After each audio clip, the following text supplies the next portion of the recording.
She had fired 11 people before lunch. She had made grown men cry in boardrooms without blinking. She had built a billion-dollar empire on the ruins of every weakness she refused to show the world. Isabella Hart did not ask for help. She did not say please. She did not need anyone. And she made sure everyone around her understood that, especially the one man who kept showing up no matter how hard she tried to break him.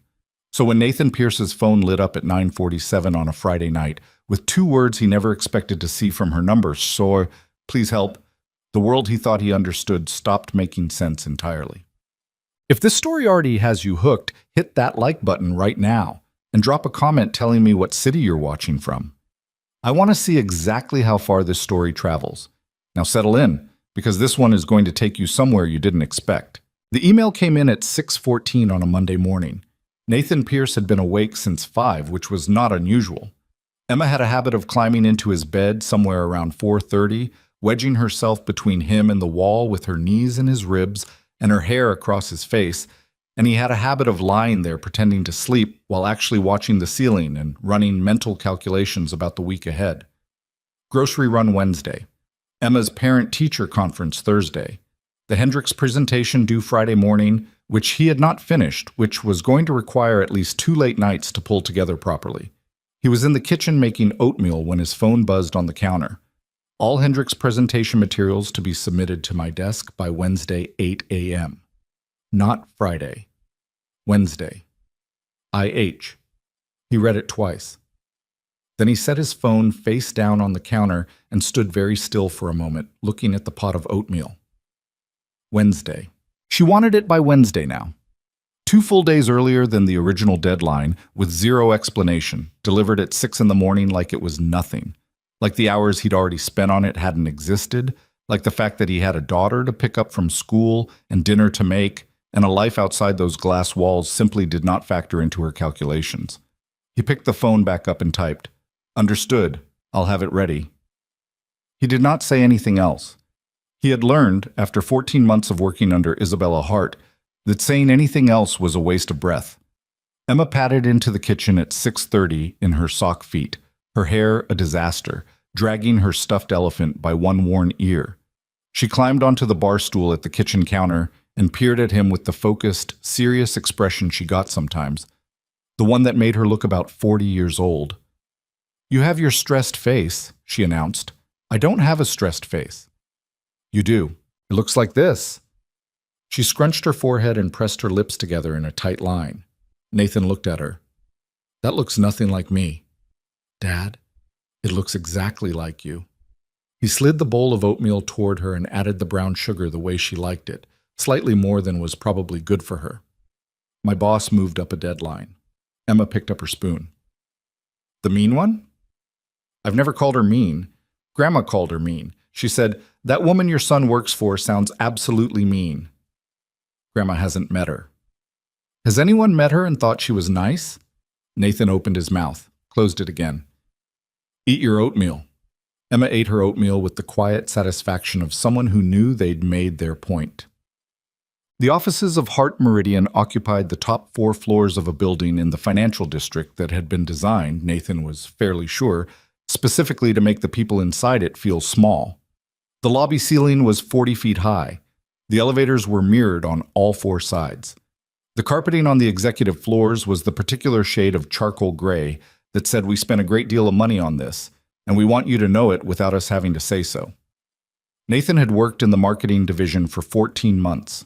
Before Hart Meridian, he'd been at a smaller agency. Good work, decent pay, manageable hours. He'd taken the Hart Meridian offer because the salary jump was significant enough that he'd be able to put money away for Emma's college fund while also, finally, not doing mental math every time he bought groceries. The job had looked good on paper. The job had looked like a solution. What the job had not mentioned on paper or in any of the 3 interviews he'd sat through was Isabella Hart. She was 30 years old. She had inherited Hart Meridian from her father at 26 and had spent the 4 years since then transforming it from a mid-sized consultancy into something considerably more formidable, with 4 offices across the country and a client list that read like a highlights reel of American corporate power. She had been profiled in 2 national business magazines. She had been called, in one of those profiles, a force of nature with a spreadsheet. What those profiles had not adequately conveyed was what it was like to actually work for her.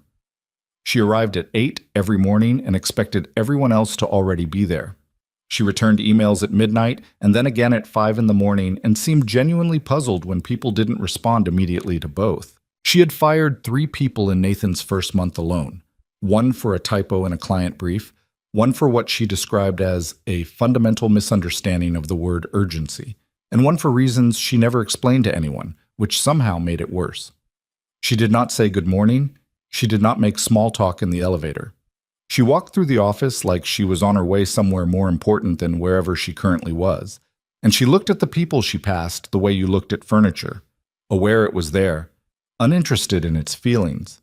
She had never, in 14 months, thanked Nathan for anything. She had, however, found approximately 47 ways to tell him when something wasn't good enough. He stayed until 9 on Monday night to start absorbing the deadline change.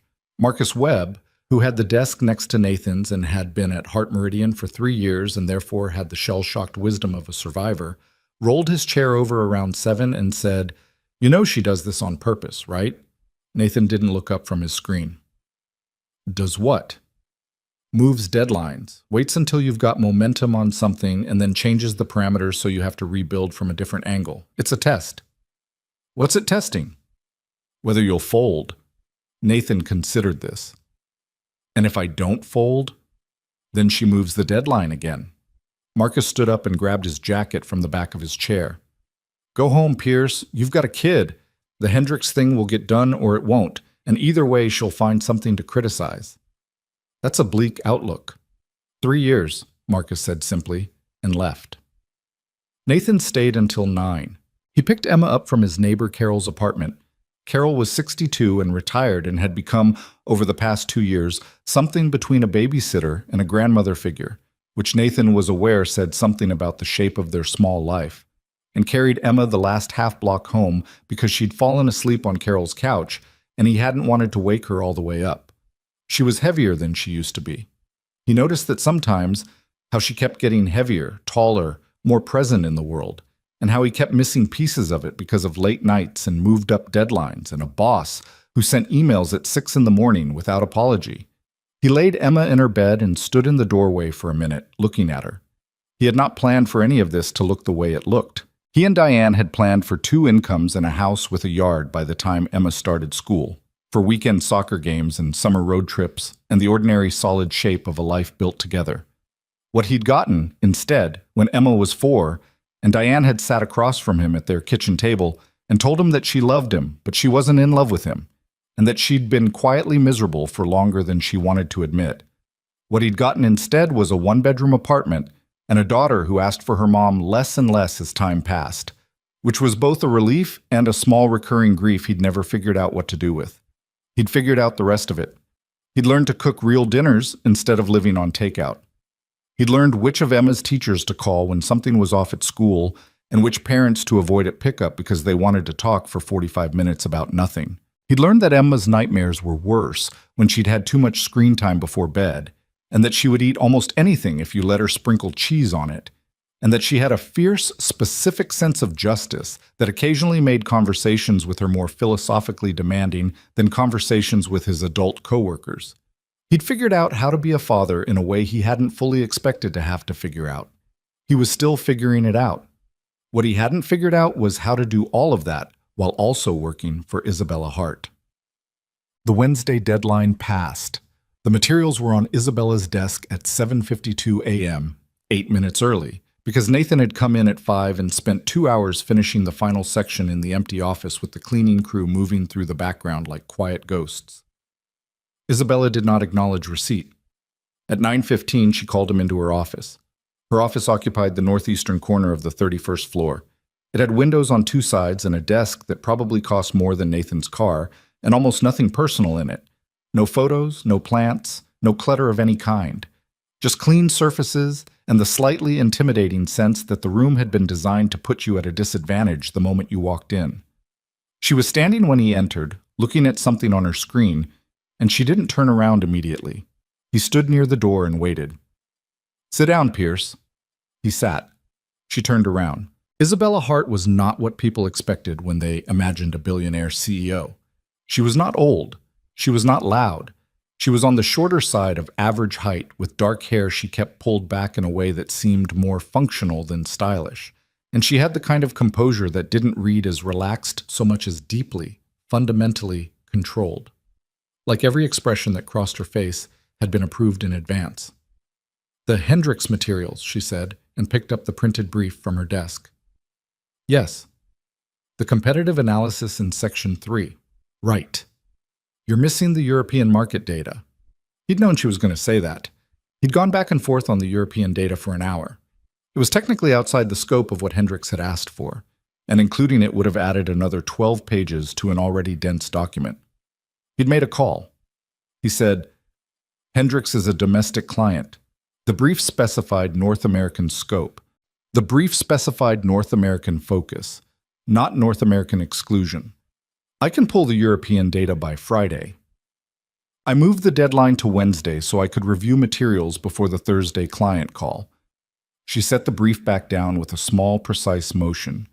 "What I have now is incomplete." Nathan looked at her. He had learned over 14 months to keep his face fairly neutral in these moments. Not blank exactly, but controlled, nothing that could be read as either deference or defiance, which was a harder balance to maintain than it sounded. "I can have the European addendum to you by 6 tonight," he said. "That gives you tonight and tomorrow morning to review before the call." Something shifted in her expression. Almost nothing, barely a flicker. And she looked at him for a moment like she was deciding something. 6, she said. 6. Don't be late. He stood up to leave. "Pierce." He turned. "The consumer behavior section." She paused, and this pause was strange, almost reluctant, like the next words cost her something she hadn't budgeted for. It was well structured. He waited. That was apparently all she was going to say. He nodded once and walked out. Marcus was at his desk and raised his eyebrows. Nathan sat down and opened his laptop. "How'd it go?"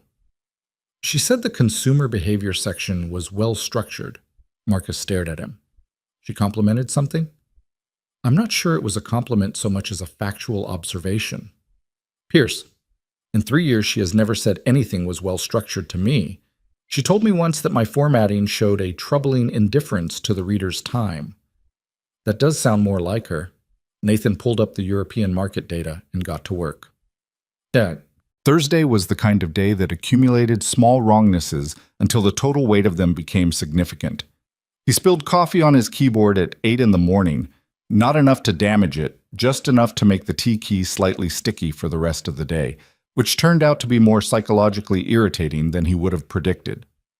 There was a 40-minute meeting about restructuring the Q4 campaign strategy that accomplished nothing except rescheduling itself for next week. His lunch, leftover pasta he'd brought from home in a container that he'd been mildly looking forward to, turned out to have gone bad sometime in the last 12 hours, which he discovered halfway through eating it. And then, at 3 in the afternoon, Richard Calloway arrived. Calloway was the senior director at Hendrix Industries, which meant he was the person who had the actual power to continue or end their contract with Hart Meridian. A contract worth, if the numbers that circulated in whispered speculation around the office were accurate, somewhere in the neighborhood of $4 million annually. He was in his mid-50s, well-dressed, and had the confident, slightly impatient energy of someone who had spent decades in rooms where people competed for his attention. He had not been scheduled. He had called Isabella's assistant at 2:30 and said he'd be coming by for a conversation, and the word conversation in that context carried the weight of something considerably more formal and consequential than the word usually implied. Nathan was not in the meeting. He was not senior enough to be in the meeting. He was, however, close enough to the glass-walled conference room to watch it happen. To see Calloway sitting with the posture of someone delivering news rather than receiving it, to see Isabella across the table with her hands folded in front of her, and her face doing the controlled composure thing while something moved underneath it that Nathan couldn't quite read from a distance. The meeting lasted 40 minutes. When Calloway left, he did not look like someone who'd had a productive conversation. He looked like someone who had come in with a position and maintained it. Isabella walked out of the conference room and went directly to her office without speaking to anyone. Her assistant, a quietly competent young woman named Priya, who had developed what Nathan privately thought of as a finely calibrated survival instinct, appeared at his desk 20 minutes later. "She wants you and Marcus in the small conference room, now." Marcus looked at Nathan. Nathan saved what he was working on and stood up. In the small conference room, Isabella was standing at the window when they entered. She turned around, and Nathan noticed something he didn't usually notice. She looked tired. Not disheveled, not visibly rattled, just tired in the way that had seeped through the composure and made itself faintly visible around the edges. "Callaway is considering pulling the contract," she said. Marcus made a sound that wasn't quite a word.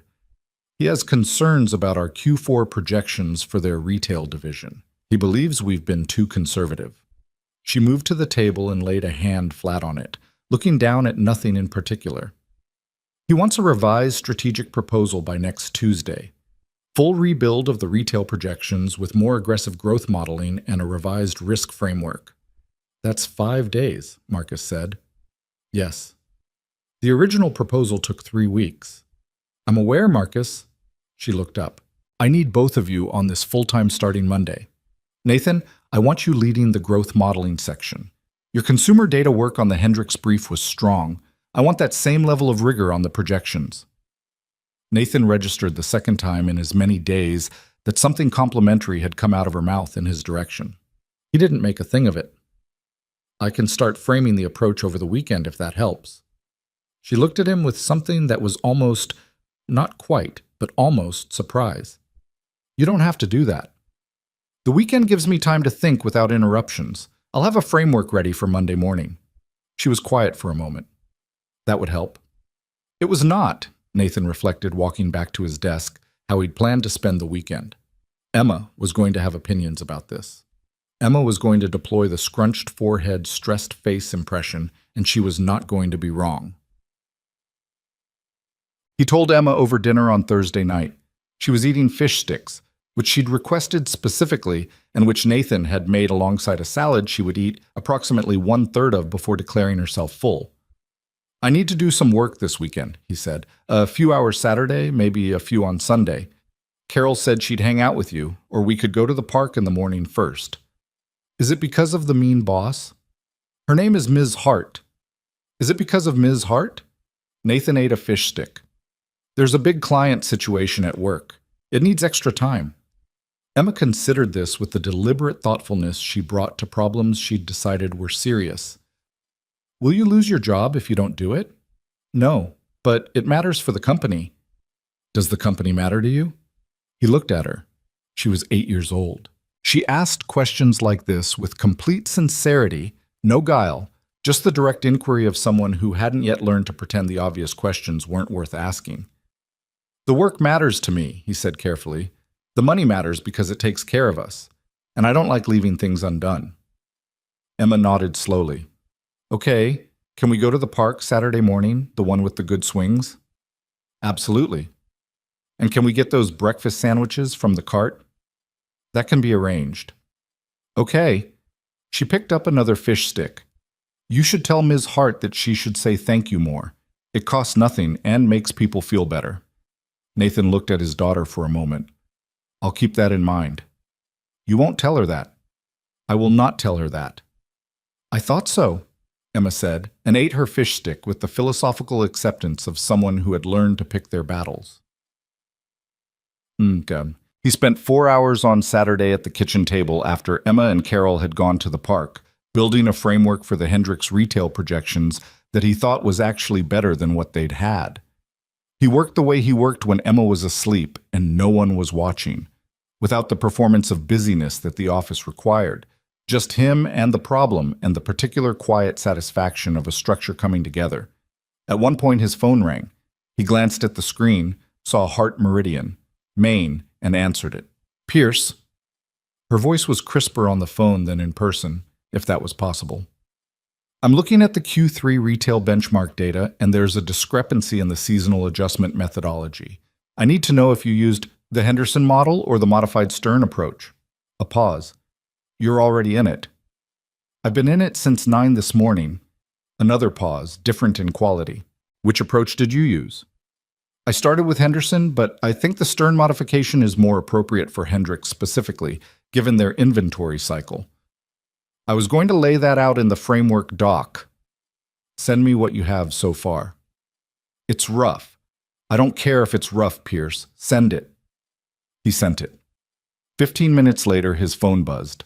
This is the right direction. Continue with Stern. No greeting, no sign-off, no acknowledgement that he was doing this on a Saturday morning instead of being at the park with his daughter. He set the phone down and looked out the window at the street below for a moment. Then he went back to work. Friday arrived the way the end of hard weeks always arrived, with a mixture of relief and the slightly unreal feeling that came from having been in a sustained sprint for too long. The Hendrix work was in better shape than it had been on Monday. The European addendum had been delivered. The preliminary retail projection framework had been distributed to the team. None of it was done yet, but it was moving, and moving in a direction that felt sound. At 5 in the afternoon, Nathan shut down his computer, collected his jacket, and allowed himself a moment of something approaching peace. Tonight was Friday. He was picking up Emma, and they were getting pizza. The kind from the place 3 blocks from their apartment that Emma had decided was the best pizza on earth, and that Nathan didn't have the heart to disagree with. And they were watching whatever movie Emma had been lobbying for all week, and for 2 consecutive days, no one was going to send him emails at 6 in the morning. He said goodbye to Marcus, took the elevator down, and walked out into the early evening. Emma was spectacular company over pizza. She had recently developed an interest in marine biology, specifically, for reasons Nathan didn't fully follow, in the migratory patterns of whales. And she had information she needed to share about this at length, with great enthusiasm and occasional tangents about whether whales had feelings and what those feelings might be like. Nathan ate his pizza and listened and asked questions, and felt, in the specific uncomplicated way that these moments produced, genuinely happy. They were on the couch at 8:30, Emma leaning against him with her feet tucked under the blanket. The movie approximately 20 minutes in, when his phone lit up on the coffee table. He glanced at it without picking it up. Unknown number. A text. He would have left it until morning, except that it came in twice, 2 messages in quick succession. He reached for the phone out of mild reflex more than anything. The first message was 3 words. This is Isabella. The second message was 2. Please help. He looked at the screen for a moment. Emma hadn't noticed. She was watching the movie with the focused attention she gave things she'd chosen. Please help. He looked at it again. In 14 months, Isabella Hart had never asked him for anything. She had assigned, directed, demanded, moved deadlines, called on Saturday mornings without preamble. She had not, in any form or context, said please. He typed, "What's wrong? Where are you?" The reply came back almost immediately, and it was an address, a bar in Midtown, the name of the street, with nothing else. He sat there for a moment with the phone in his hand. Emma glanced up at him with the peripheral awareness kids developed when adults went still. What is it? Someone from work might need help. Emma studied his face with the same careful evaluation she'd brought to fish stick diplomacy earlier in the week. Bad help or normal help? I don't know yet. He reached over and squeezed her shoulder. Let me see if Carol can come sit with you for a bit. I might need to go out for an hour. Is it Ms. Hart? He didn't answer right away, which was, he realized, its own kind of answer. Emma looked at him steadily. You should go, she said. If she said please, she probably means it. Tent. He got there in 20 minutes. The bar was nicer than the name suggested from the outside. Dark wood, low lighting, the kind of place that charged $14 for a cocktail and didn't put prices on the menu. Nathan stood in the doorway for a moment, scanning the room before he found her. She was in a booth near the back, and she looked nothing like herself. He wouldn't have said Isabella Hart was ever a person who looked like she needed anything. She moved through the world with a precision that left no visible seams, no edges where need might get in. What he saw in that booth was someone he didn't entirely recognize. Her jacket was off, her hair loose in a way he'd never seen it, and she was on what was clearly not her first drink. The glass in front of her was nearly empty, and she was holding it with both hands with the deliberateness of someone who wasn't fully trusting their own grip.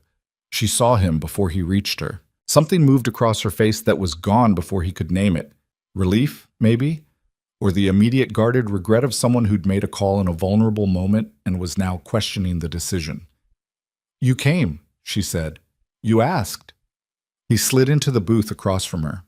Up close, she looked worse. Not messy, but hollowed out, like something had scooped a portion of her composure away, and she hadn't had time to compensate. Her eyes were red at the rims. She'd been crying, or had been close to it recently. What happened? She looked down at her drink. "Nothing happened. She stopped. "I don't know why I texted you." "Okay." He signaled a passing server and ordered a water for her and a coffee for himself. "How many have you had?" "That's not... You don't have to be here, Pierce. This was a mistake." "You said please," he said. "You've never said please to me in 14 months. I figured that made it worth showing up." She looked at him then. Really looked at him. Which was different from the way she usually directed her gaze at him in professional settings. That gaze was assessing, comparative, measuring his output against her standards. This was something else. This was the look of someone trying to figure out what they were seeing. "What day is it?" she asked. "Friday, September 14th. Something in her face closed and opened at the same time. A complicated movement. She picked up her glass and finished the last of it. "My mother died on September 14th, 7 years ago." He didn't say he was sorry. He'd learned that sorry, delivered reflexively, was mostly something people said because they didn't know what else to say. And he didn't think Isabella was a person who'd find comfort in the reflexive. So he just sat there and let the information settle. "I don't usually..." She pressed her fingers against her forehead. "I'm fine. Every other day of the year. I'm completely fine. And then this date comes around and I just..." She stopped again. The sentence didn't seem to have an ending she was satisfied with. The water arrived. She looked at it, and then she looked at him, and he could see the effort it was taking her to be in this moment with another person watching, the effort of being seen without the architecture of the office to stand behind. "Drink the water," he said. Not unkindly, just matter of fact. She drank some of the water. "Do you have someone to call?" he asked. "A friend, or..." "I don't..." She made a small sound that was almost a laugh. "I don't really have people I call." He looked at her for a moment. The executive who had made his working life a sustained test of his endurance for over a year. The woman who sent emails at midnight and moved deadlines without explanation, and had once told a colleague in Nathan's hearing that sentiment was for people who couldn't afford to be strategic. She was sitting across from him in a bar on a Friday night holding a glass of water with both hands, alone on the anniversary of her mother's death, and she had nowhere to go and no one to call, and the only thing she'd been able to manage was 2 words to a man she'd treated like a well-functioning piece of equipment. "All right," he said, "let's get you home." She looked at him as if she was waiting for a catch. There wasn't one. He left cash on the table for the drinks, helped her into her jacket when she fumbled slightly with the sleeve, and walked her out of the bar into the cool night air. She stood on the sidewalk for a moment like she wasn't sure what her body was supposed to do next, and he gently redirected her toward the curb and got them a car. In the back seat, she was quiet for a long time. He watched the city go by and didn't push. "I'm sorry," she said eventually. Her voice had lost its usual crispness. It just sounded like a person. "For tonight, I mean. This isn't... You don't have to apologize. I'm your employer. You're a person who was having a hard night and needed help." He glanced at her. People are allowed to have hard nights. She was quiet again. Then, "I'm not usually like this." "I know. I don't want you to think..." "Isabella." He said her name and she stopped. He'd never used her first name before. The car felt very quiet around them. "You don't have to manage this right now. You can just sit there." She looked at him for a long moment in the moving dark of the car. Then, without saying anything else, she turned and looked out the window. He sat with her the whole way home. The building she lived in was exactly what he would have expected: glass and steel and a lobby that made the Heart Meridian entrance look modest by comparison. The doorman knew her, helped her to the elevator with the practiced discretion of someone who'd been well compensated for exactly this kind of discretion, and Nathan rode up with her to the 38th floor because she was steadier than she'd been in the bar, but still not entirely steady, and he didn't want to leave until he was sure she was through the door. Her apartment was large and cold in the specific way of spaces that have everything and lack warmth anyway. Clean surfaces, good art. A view of the city that was genuinely spectacular and somehow only made the emptiness of the rooms more apparent. She sat on the couch, and Nathan went to her kitchen and found a glass and filled it with water and brought it back. "You should sleep," he said. "I'm fine." "You're not fine. You've been drinking, you're exhausted, and you're in a sad apartment by yourself on a hard night. That's not fine. It's not a character flaw, it's just what it is." He set the water on the table in front of her. "Sleep. You'll feel better in the morning, or at least differently." She looked at the water. "I don't usually let people see me like this." "I know.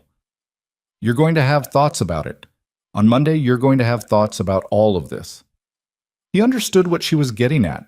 The power imbalance, the professional complications, the exposure of having been seen in a moment she couldn't control.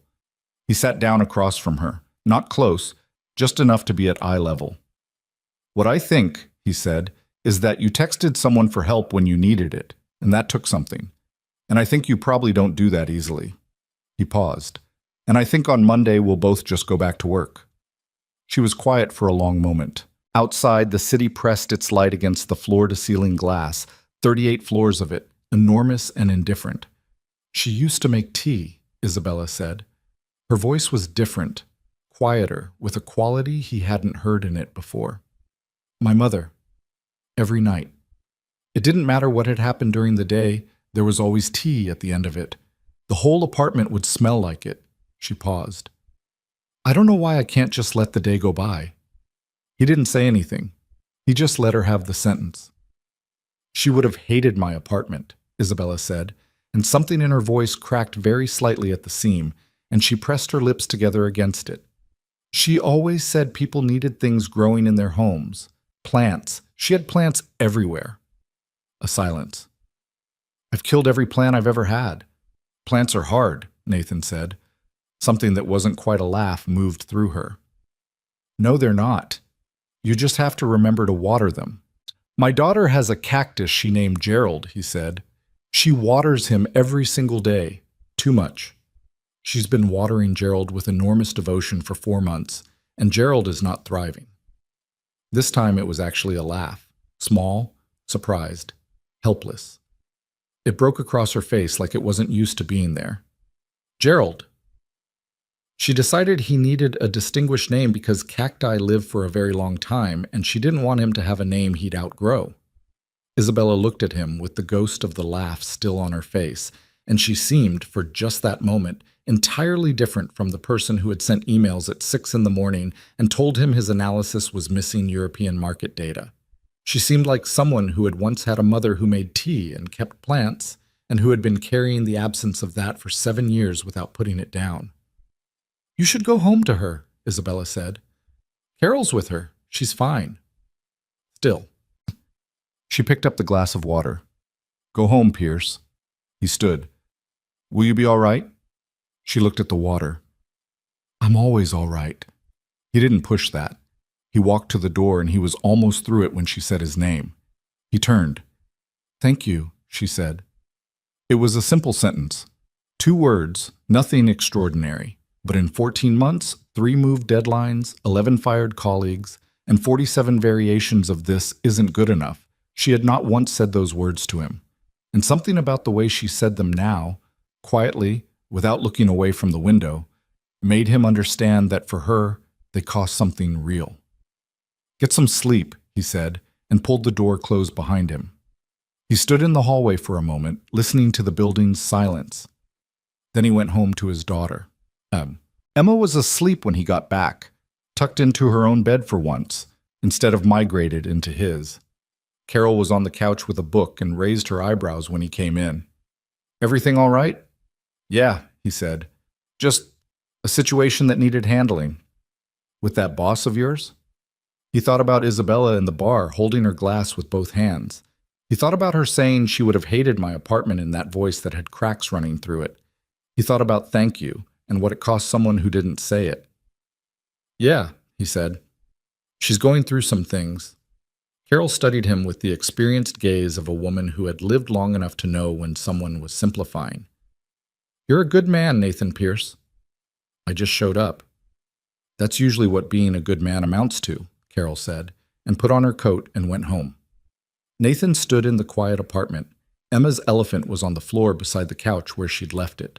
The leftover pizza was in the fridge. The movie they'd started was still paused on the television. Emma must have turned it off before she fell asleep, which she rarely did. She usually fell asleep during things and let them run. He turned off the TV. He washed the dishes from dinner. He stood at the kitchen window for a while, looking at the street below, at the ordinary Friday night movement of the city, people coming and going from nowhere in particular to nowhere that was going to change anything. He thought about Emma's question in the car.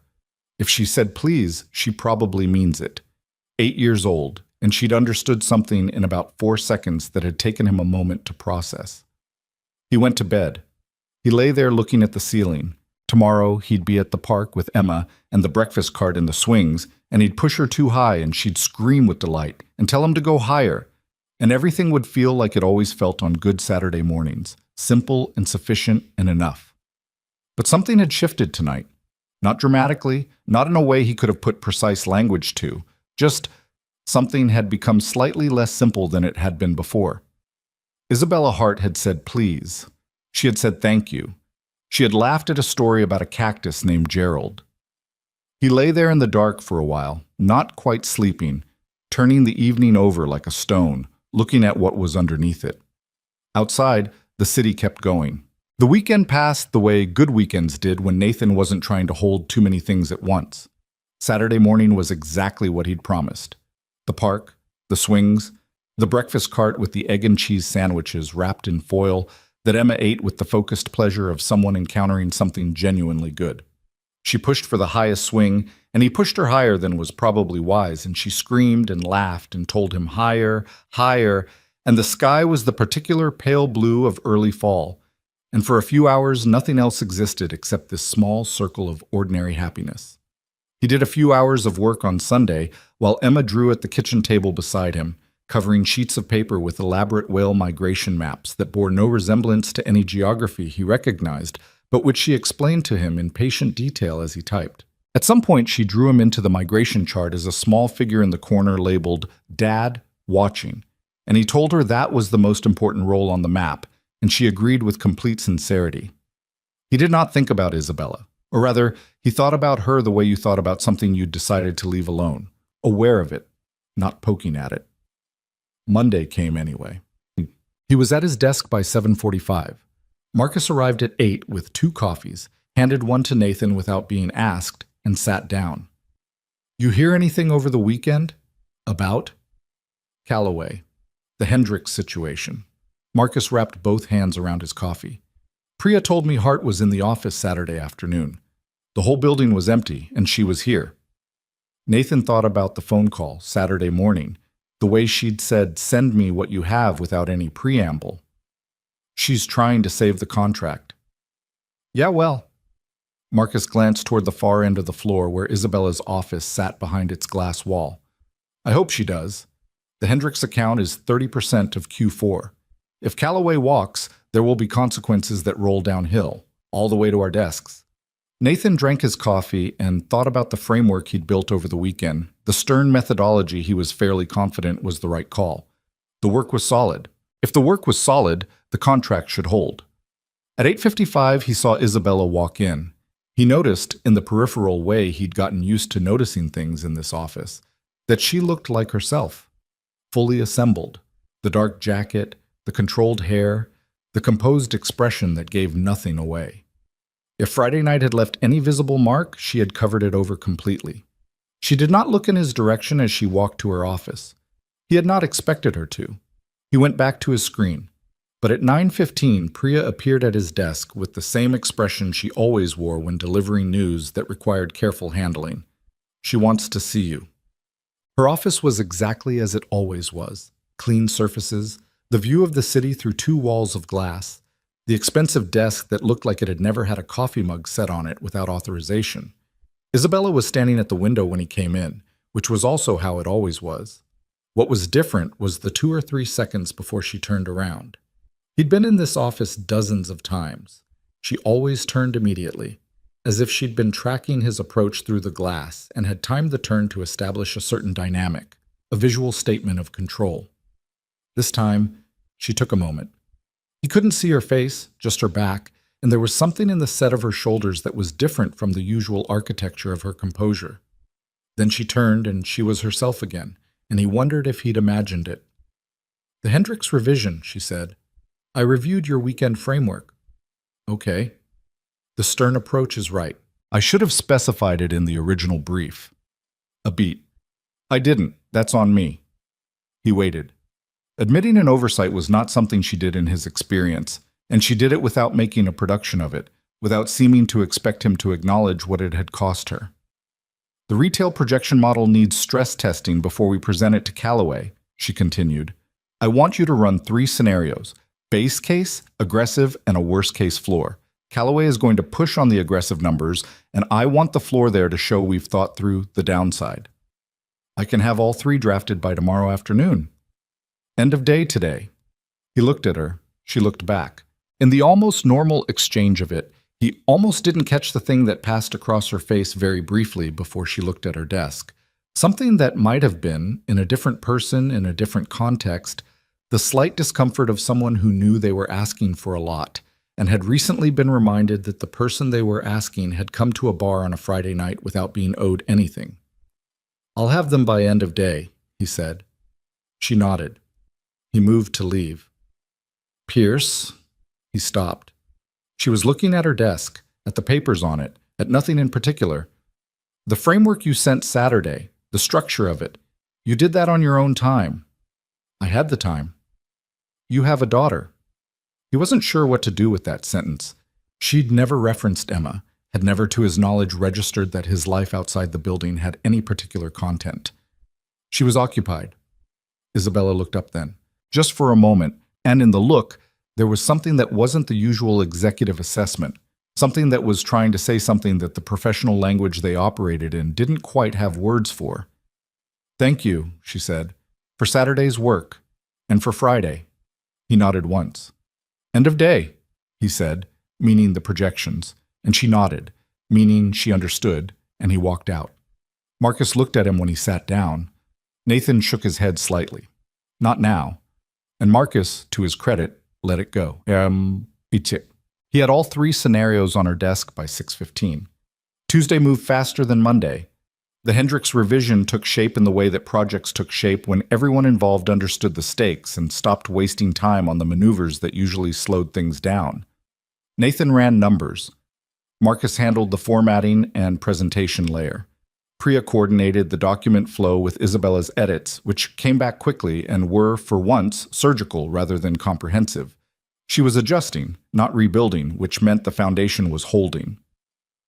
At 3 o'clock on Tuesday, Richard Callaway called. Nathan wasn't in the room for that either. He was at his desk, running a final check on the worst-case floor numbers, when he heard, not through the glass, but through some atmospheric change in the office, the kind of shift that moved through an open-plan floor when something significant was happening, that Callaway had called rather than visiting in person. A phone call was different from a visit. A visit was leverage. A call could be anything. It was 22 minutes. Nathan timed it without intending to, the way you timed things when you were trying not to pay attention to them. At the end of the 22 minutes, Priya appeared in the doorway of Isabella's office, and her expression was one Nathan hadn't seen before. A genuine, unguarded relief that she quickly reassembled into professional neutrality. Marcus rolled his chair over. "Tell me that's a good face." "I don't know what face that is." But then Isabella's office door opened and she came out. And she did the thing she almost never did. She stopped in the middle of the floor, where people could see her, and she addressed the room without calling a formal meeting. "Callaway has agreed to continue the contract through Q1 pending review of the revised projections." She said it directly, without performance, the way you stated a fact. "The revised proposal was strong work. Thank the people who built it." And then she looked at Nathan for just a moment. Not long, not demonstratively, just the small specific acknowledgement of looking, before she went back into her office. Around him, people exhaled. Marcus said something under his breath that sounded like, "Well, I'll be damned." Someone near the windows started talking. The floor came back to its normal level of ambient noise. The particular hum of people returned to the comfort of a manageable crisis. Nathan sat with the feeling of the moment for a second or two, then went back to his numbers. What he couldn't have anticipated was that Wednesday would be harder than Tuesday. It started normally enough. He dropped Emma at school. They had a ritual of her telling him one thing she was looking forward to about the day, which this particular morning was a science project involving baking soda and vinegar that she described with a level of anticipatory enthusiasm, suggesting she expected it to be significantly more explosive than baking soda and vinegar actually produced. He got to the office, got his coffee, sat down, opened his laptop. The email was already there when he opened his inbox. It had arrived at 2 in the morning. It was from Isabella, addressed to the full executive team, and the subject line was, "Regarding organizational culture and leadership standards." He read it. Then he read it again. She had written, in the precise, unambiguous language she brought to everything, that she had observed over an extended period that the leadership culture at Heart Meridian had developed in ways that she was not proud of, that the standards she had held her team to had frequently been rigorous to the point of being unreasonable, that she had, on multiple occasions, treated capable and committed people as though their time and effort were infinitely available and their contributions unremarkable, that this was going to change. The email was 3 paragraphs. It did not name anyone. It did not use the language of corporate HR memos. There was no going forward or in alignment with our values. It was just direct statement, written at 2 in the morning, sent to 43 people. Marcus read it at his desk and then sat very quietly for a while. "Is this," he said carefully, "what I think it is?" An acknowledgement. From Isabella Hart. "Yeah." Marcus looked at his screen, then at Nathan. "Did something happen?" Nathan thought about a bar in Midtown, a glass held in 2 hands, a woman saying she would have hated my apartment in a voice with cracks in it.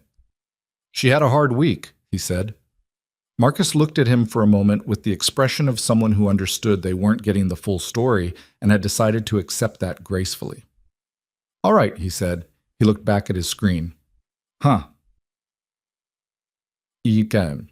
The rest of Wednesday proceeded with the slightly altered quality that the email had introduced into the office.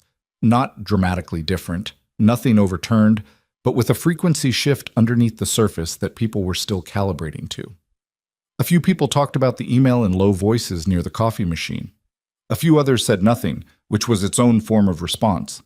Priya, when Nathan passed her in the hallway, gave him a look he couldn't entirely interpret, but that seemed to contain several layers of compressed information. What Nathan hadn't told Marcus, and what he hadn't told himself clearly until he was on his way to pick up Emma that afternoon, was that reading the email had produced something in him he hadn't expected. Not vindication exactly.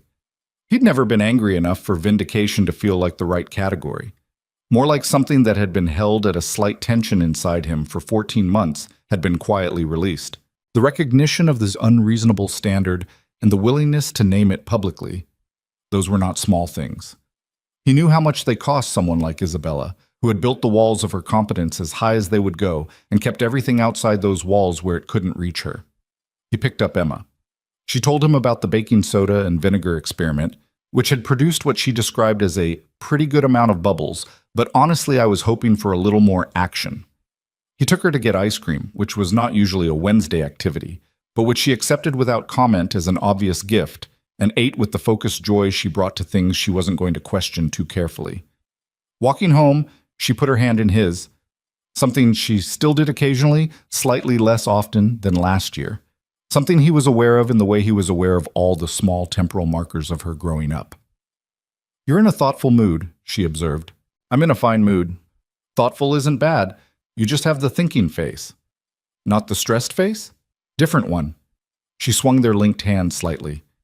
"Good things can make you thoughtful too, you know. It doesn't have to be a problem." He looked down at her. "When did you get so perceptive?" She shrugged with the casual confidence of someone who had always known this about themselves. "I've always been like this. You're just noticing." He saw Isabella differently after the email, not in a way that changed the professional reality. She was still his employer, the office was still the office, and she had not undergone some wholesale transformation between Friday night and Wednesday morning. She was still precise, still demanding, still the person who expected everyone in the room to have read the materials before the meeting started, and who had limited patience for anything that looked like theater.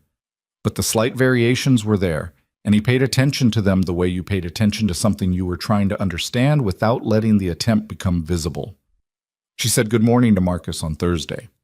Just those 2 words, said in passing, but Marcus went still for a moment afterward like a man who'd seen something he needed to verify with another witness. She let a junior analyst finish a thought in a meeting without cutting in, which was so uncommon that the analyst seemed briefly unsure whether to continue. She walked through the floor on Friday afternoon with slightly less of the going somewhere more important energy, and when she passed Nathan's desk, she slowed, and he thought she was going to say something, but she didn't. She just kept going, and he went back to his work. What he noticed in these moments wasn't warmth exactly, or not warmth as most people meant it. It was more like the tentative behavior of someone attempting something unfamiliar, the careful effort of someone learning a skill they'd never practiced because they'd never let themselves believe they needed it. It was on a Friday, the week following the Callaway situation, that Nathan was in the small conference room working through the Q4 budget reforecast when his phone rang. Unknown number again. He answered. Mr. Pierce. The voice was male, clipped, with the specific confidence of someone who was accustomed to having calls returned. This is Gerald Moss. I'm the senior account director at Belford Capital Group. Nathan set his pen down. Belford Capital was a significant name in the financial services sector. He was aware of it as a company that had been in orbit around Heart Meridian's client development efforts, not a confirmed client, but a possibility that the BD team had been cultivating. I'm calling because I had a meeting scheduled with Ms. Hart this afternoon that she's canceled. I'd like to have a brief conversation about the status of our discussions. A pause. I understand you've worked closely with her on the Hendricks account. Nathan processed this carefully. There was something in the call that felt slightly off. The routing of it, the way it had come to him rather than to Priya or the executive team. I'm not the right person for this conversation, he said. I can connect you with Ms. Hart's office directly. I've already spoken with her assistant. I'm calling you specifically. Another pause, and now the confidence in the voice had a slight edge to it that changed its character. There are some concerns I have about Heart Meridian's management culture and the stability of the organization. I'm deciding whether to proceed. I thought a perspective from someone in the organization who isn't in the executive tier might be informative. Nathan understood then what the call was. It was a maneuver. Callaway had apparently talked, or rumors had circulated somewhere in the network of executive social capital, and now someone from a prospective major client was calling a mid-level employee directly to gather intelligence about the company, or, more specifically, about Isabella. He was quiet for a moment. Mr. Moss, he said, I don't think I can tell you what you're looking for. I'm simply asking for an honest assessment. I work at Heart Meridian, and my honest assessment is that this is an organization in the middle of real change. The leadership is serious, and the work is good. He paused. If you have concerns about whether to move forward, Ms. Hart is the right person to speak to. I'd call her directly. She'll give you a straight answer. A silence. You're quite loyal for someone who... I'm not being loyal, Nathan said. I'm being accurate. Have a good afternoon. He hung up. He sat there for a moment. Then he picked up his phone again, found Priya's extension, and called her. Can you let Ms. Hart know that Gerald Moss from Belford Capital called me? He said he'd already spoken with you. I think she should know about the conversation. Priya was quiet for just a moment. I'll let her know. He went back to the budget reforecast. 20 minutes later, Isabella came into the small conference room. She closed the door behind her, which she rarely did in any room that wasn't her own office. She stood across the table from him and looked at him with an expression he couldn't categorize. It wasn't professional assessment, wasn't the controlled composure, wasn't the rare admission version of herself he'd seen in the bar. It was something more direct than any of those. Priya told me about the Moss call. I figured you should know. What did he say exactly? Nathan repeated it accurately, including the part about management culture and organizational stability. He didn't edit anything out or soften it. She listened without interrupting. When he finished, she was quiet for a moment. "And what did you say?" He told her. She was still quiet. The afternoon light came through the conference room window at an angle, and she was half in it, and she looked for a moment less like the executive of Heart Meridian and more like a person who was doing a private calculation about something they hadn't finished deciding yet. "You didn't have to do that," she said finally. "He was trying to use me as a way around you. I didn't want to be that. Most people would have been flattered by the access. I'm not interested in that kind of access." She looked at him steadily. "Why not?" It was a real question, not rhetorical, not a maneuver. She genuinely wanted to know. He considered it for a moment. "Because it would have meant getting something by making things worse for someone else.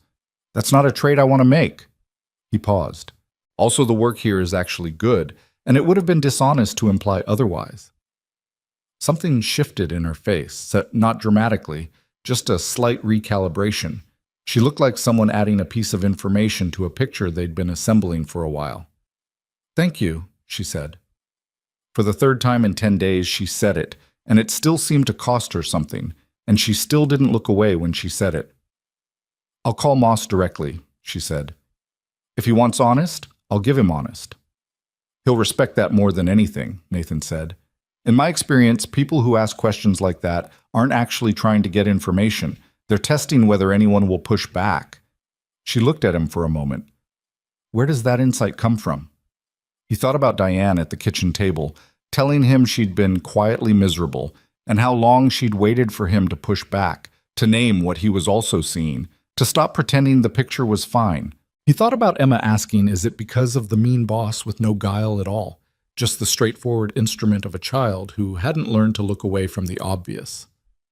"People I've known," he said simply. She nodded. Something in her held that for a moment, and he thought she was going to say something else. The way she'd hesitated in the car and in her apartment when things were rising to the surface that she didn't quite have the architecture to contain. But she just said, "Good work this week," and opened the conference room door and went back to her office. Saturday came and he took Emma to the farmer's market in the neighborhood, which had been running through September, and this was one of the last weekends it would be open. Emma wanted apples. She'd decided recently that apples were her fruit, and she had opinions about which kinds were worth having. And they moved through the market slowly in the mid-morning crowd, and Emma made considered decisions about produce with a seriousness Nathan found genuinely endearing. She was comparing two varieties of apple, an exhibition of focused deliberation, when she said, without looking up from the apples, "You seem lighter this week." He looked at her. Lighter. Like something got less heavy. She picked up a Honeycrisp and turned it over in her hands. "Was it work?" "In a way. A hard situation got a little better." "Because you helped?" "I think so. Maybe." Emma put the apple down and picked up another one. "I think helping is good for you," she said. "Like, personally. Not just for the person you helped. It makes the helper feel better too, usually." He watched her deliberate over the apple. 8 years old, marine biology enthusiast, philosophical observer of the human condition, owner of a struggling cactus named Gerald. "Yeah," he said. "I think you're right about that." Emma selected 3 Honeycrisps and handed them to him to carry. "Obviously," she said, and moved on to the next stall. He stood there for a second with 3 apples in his hands, watching his daughter walk ahead of him in the morning light, and felt something he recognized as uncomplicated happiness. The kind that didn't require examination, that just sat in the chest and was what it was. He followed her through the market, and the morning was ordinary and good, and the week was behind them. He didn't think about what came next. Not yet. He let the morning be the morning, and the apples be the apples, and his daughter be his daughter. The one constant, fixed and true, in the middle of everything else that kept shifting into something he hadn't expected. The thing about institutional memory was that it was long and it was specific. Heart Meridian had been operating under a particular set of conditions for 4 years.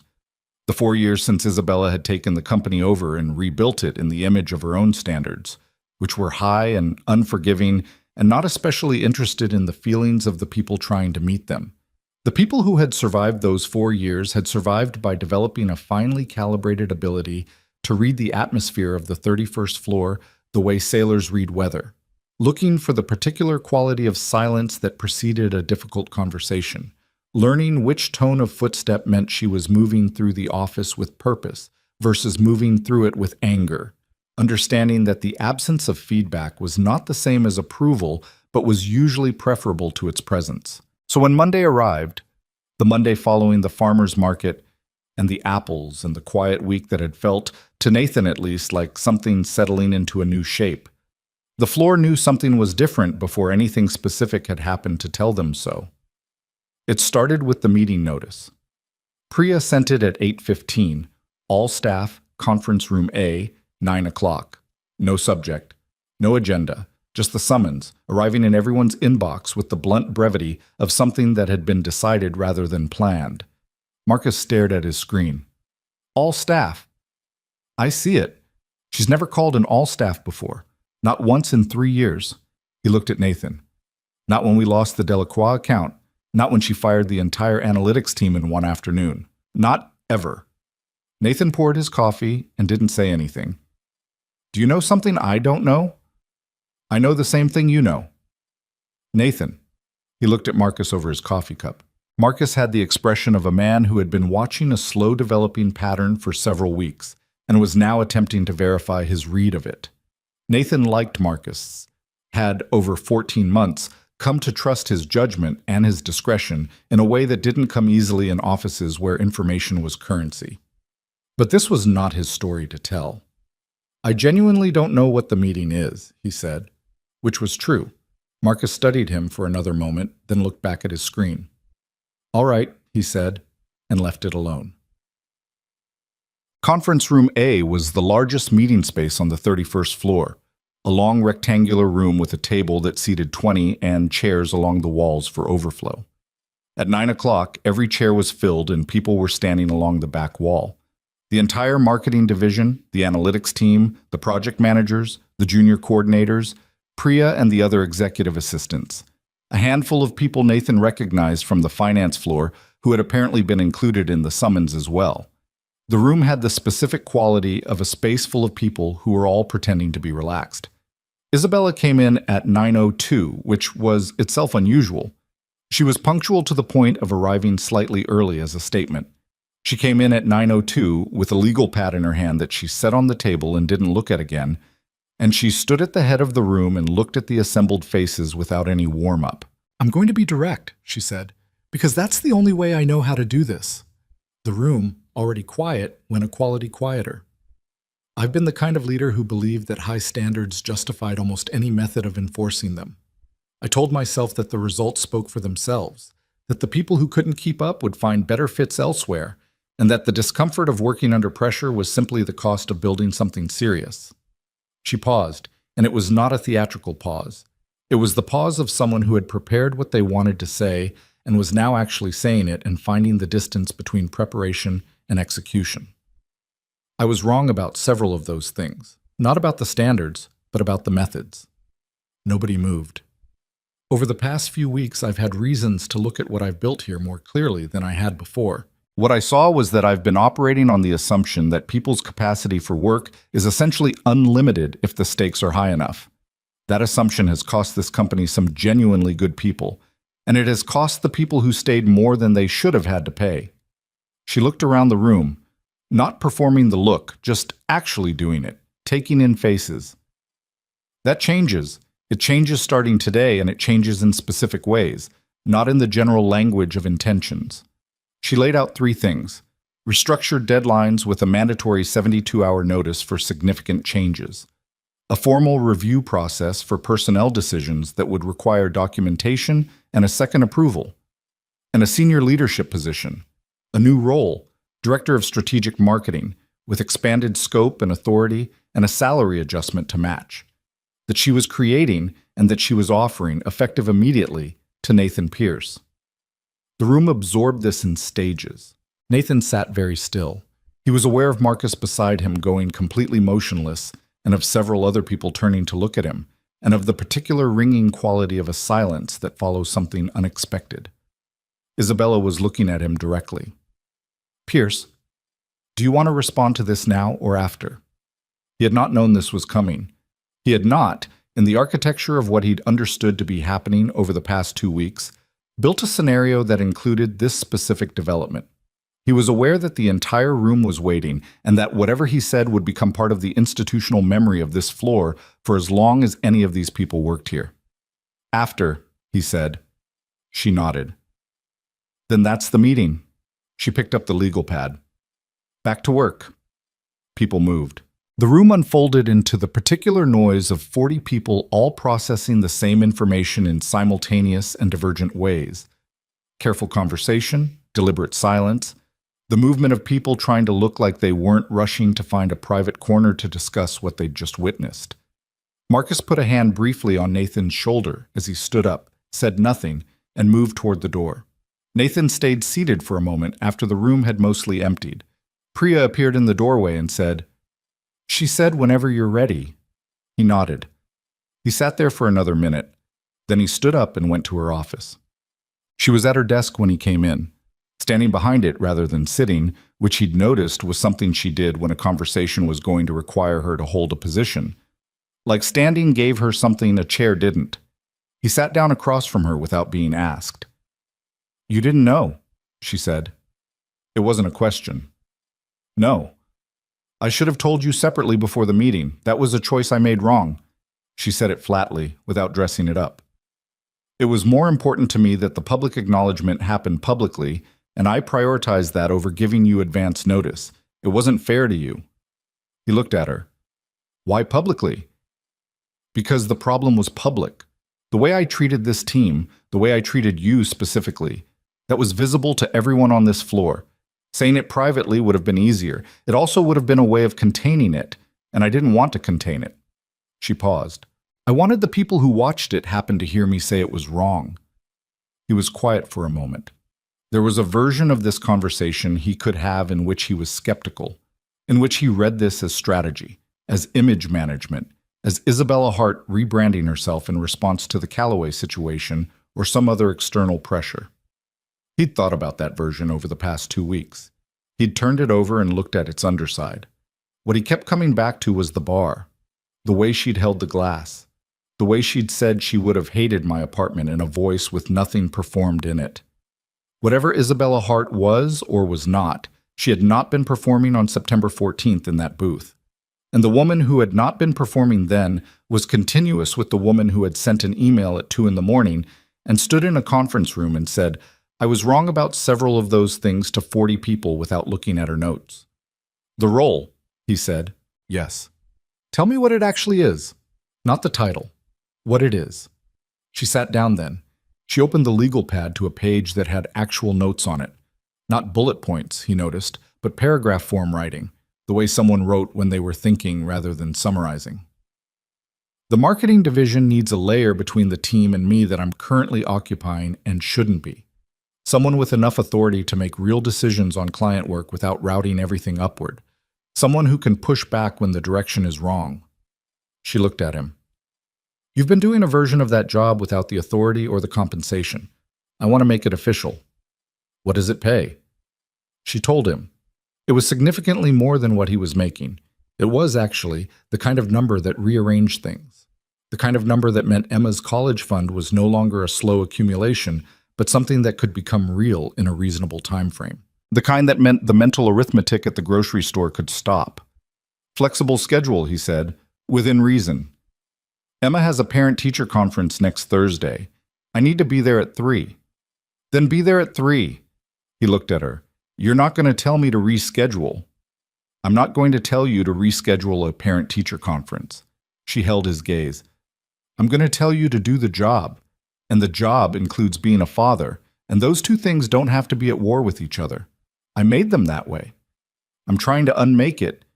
He sat with that for a moment. "I need to think about it." "Of course. Not because I'm uncertain, because decisions like this deserve a day."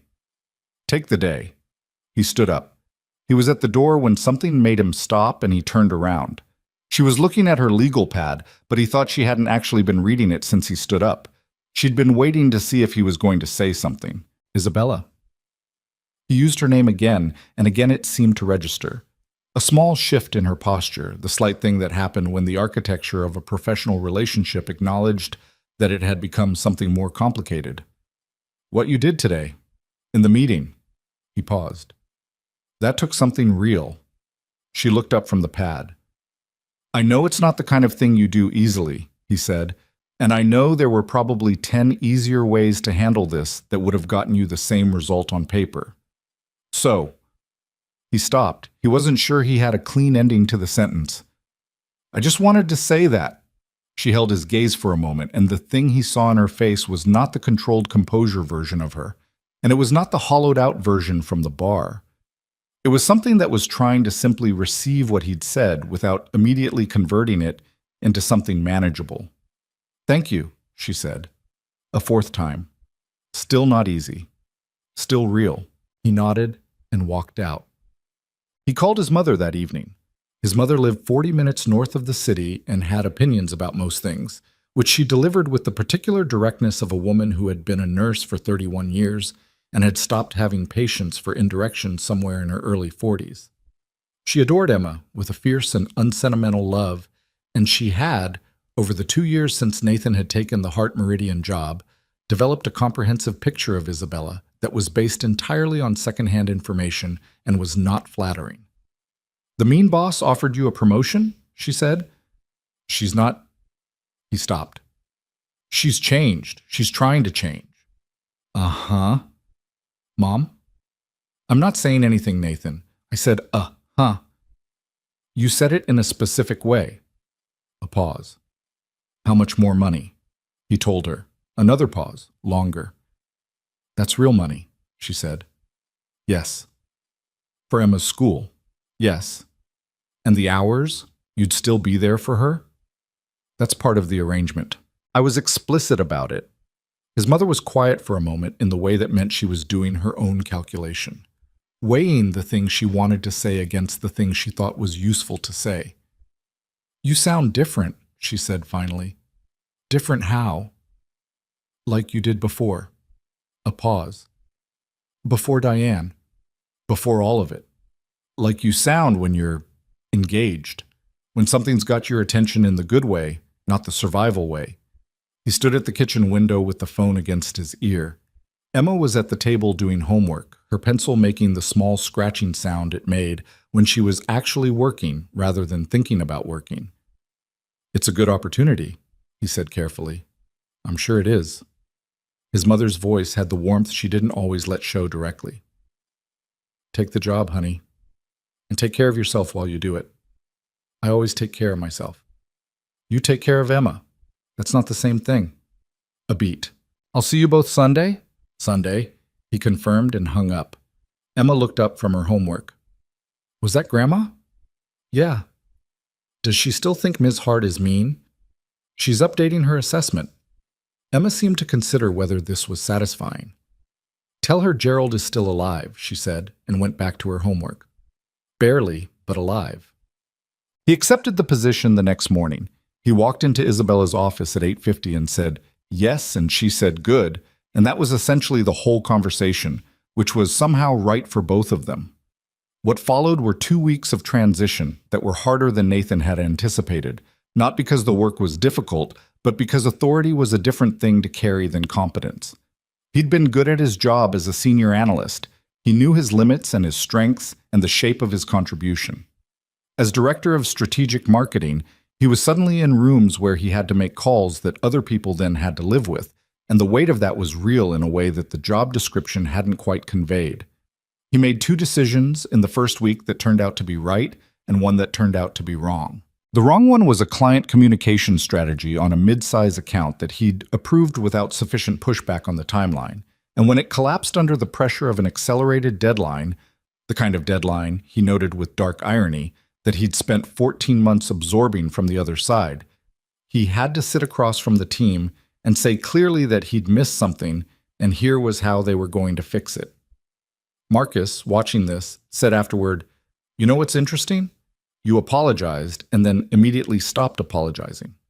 Is that interesting?" The previous regime, Marcus said carefully, would have either not apologized or apologized in a way that was actually an extended explanation of why it wasn't really an apology. You just said it and moved on. He paused. It was very normal. It was good. Nathan thought about that for a while. He thought about it partly because it pointed to something he was becoming more conscious of as he settled into the role. That the culture of a team was not an abstract thing. It was made of 10,000 small daily choices about how you handled being wrong and how you handled being right, and what you communicated when you were under pressure. He'd spent 14 months being compressed by a culture that had been shaped entirely by one person's worst managed qualities. He was now, whether he'd chosen it as a mission or not, in a position to shape something different. He had a conversation with Isabella about this on a Thursday afternoon, the kind of conversation that had become, quietly and without either of them formally deciding it was happening, a semi-regular occurrence. She would stop by his desk or call him into her office or appear in the conference room doorway, and they would talk about work in the way that people talked about work when they were also using it to say other things.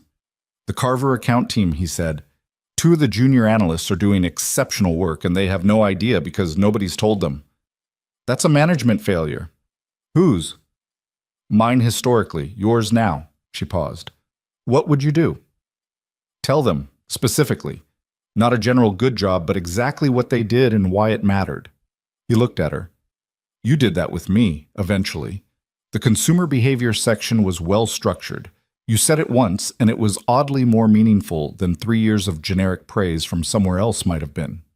She was quiet for a moment, and he could see her processing the information that something she'd said, almost against her will, almost as if the words had escaped, had mattered to him. I'll keep that in mind. With the junior analysts. Yes. A pause. And noted. In general.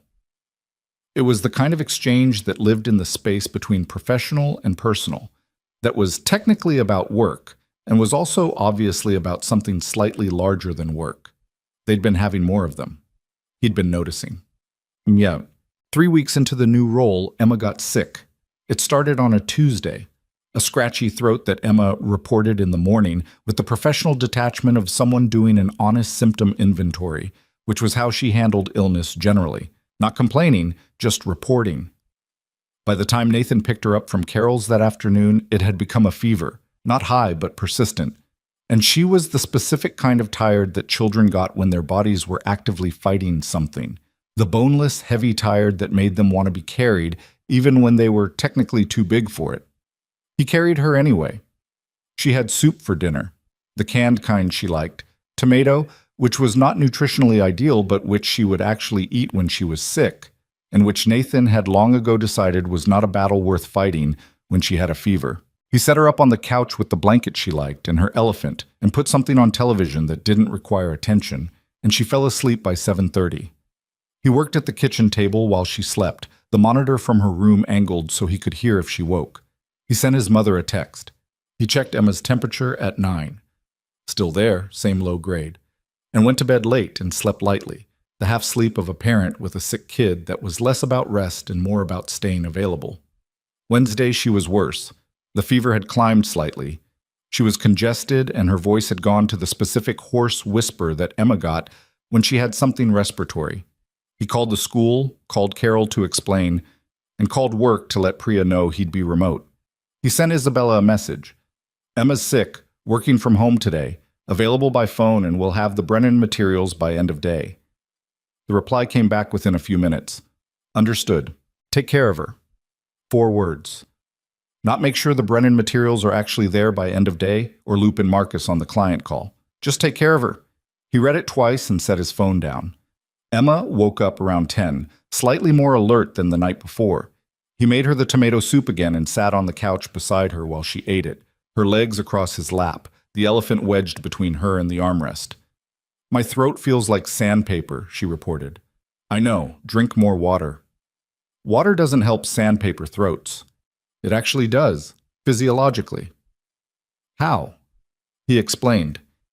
She listened with the genuine interest she brought to explanations of how things worked, even at her current level of miserable.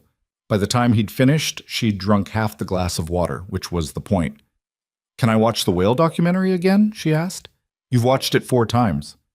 5 times makes it better. He turned on the whale documentary.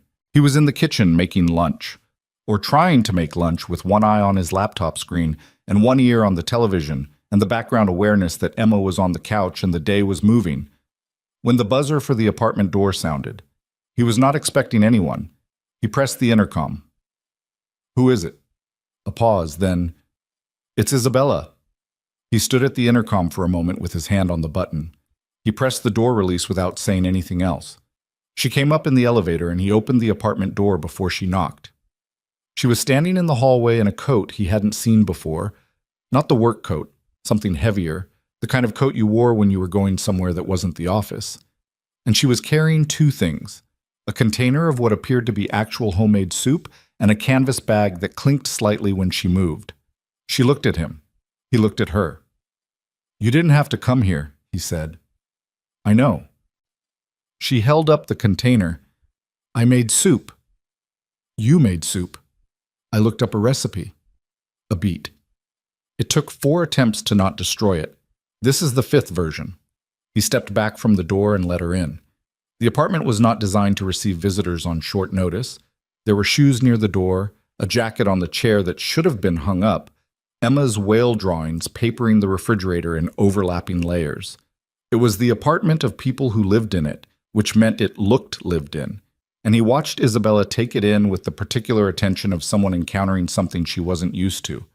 "Emma's on the couch," he said. "She has a fever and she's been watching a whale documentary for the 5th time. Should I?" She stopped. For a moment she looked uncertain in a way he'd never seen her look about anything professional. The particular uncertainty of someone who had arrived somewhere and was no longer sure of the protocol. "I don't want to disturb her if—" "Come in," he said. "She'll want to see you." Something in her expression shifted at that. Something that was trying not to be hopeful and was not entirely succeeding. He led her into the living room. Emma looked up from the couch, and her face did the thing it did when she encountered something unexpected. A brief recalibration, a reassessment, and then the direct open attention of a child who had decided something was interesting. "Hi," Emma said. Her voice was the hoarse whisper version. "Are you Miss Hart?" "I am." Isabella stopped a few feet from the couch, holding the soup container in both hands, looking at Emma with the same careful attention Emma was directing at her. "You're Emma. Your dad talks about you." Emma looked at Nathan with the expression of someone filing away information. Then she looked back at Isabella. "What does he say?" "That you have opinions about apples, and that you have a cactus named Gerald who you're overwatering." Emma blinked. Then slowly, a smile spread across her face. The genuine one, the one that was helpless. "I'm not overwatering him," she said. "I'm enriching him." "You can drown a cactus with enrichment," Isabella said. "They actually prefer neglect." Emma stared at her. "Really?" "Cacti evolved in environments with very little water. Their root systems can't process constant moisture. You'd keep Gerald healthier by watering him once a week at most." Emma looked at Nathan with the expression of someone who had just received important intelligence. "Did you know that?" "I did," he said. "You didn't tell me." "I told you Gerald wasn't thriving." "You didn't tell me why."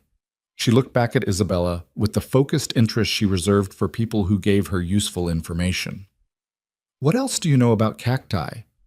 Isabella looked, briefly, in a way she covered quickly, like she hadn't expected this.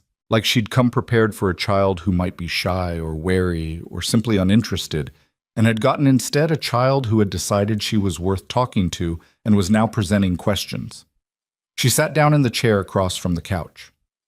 "They can live for 200 years if they're not overwatered," she said.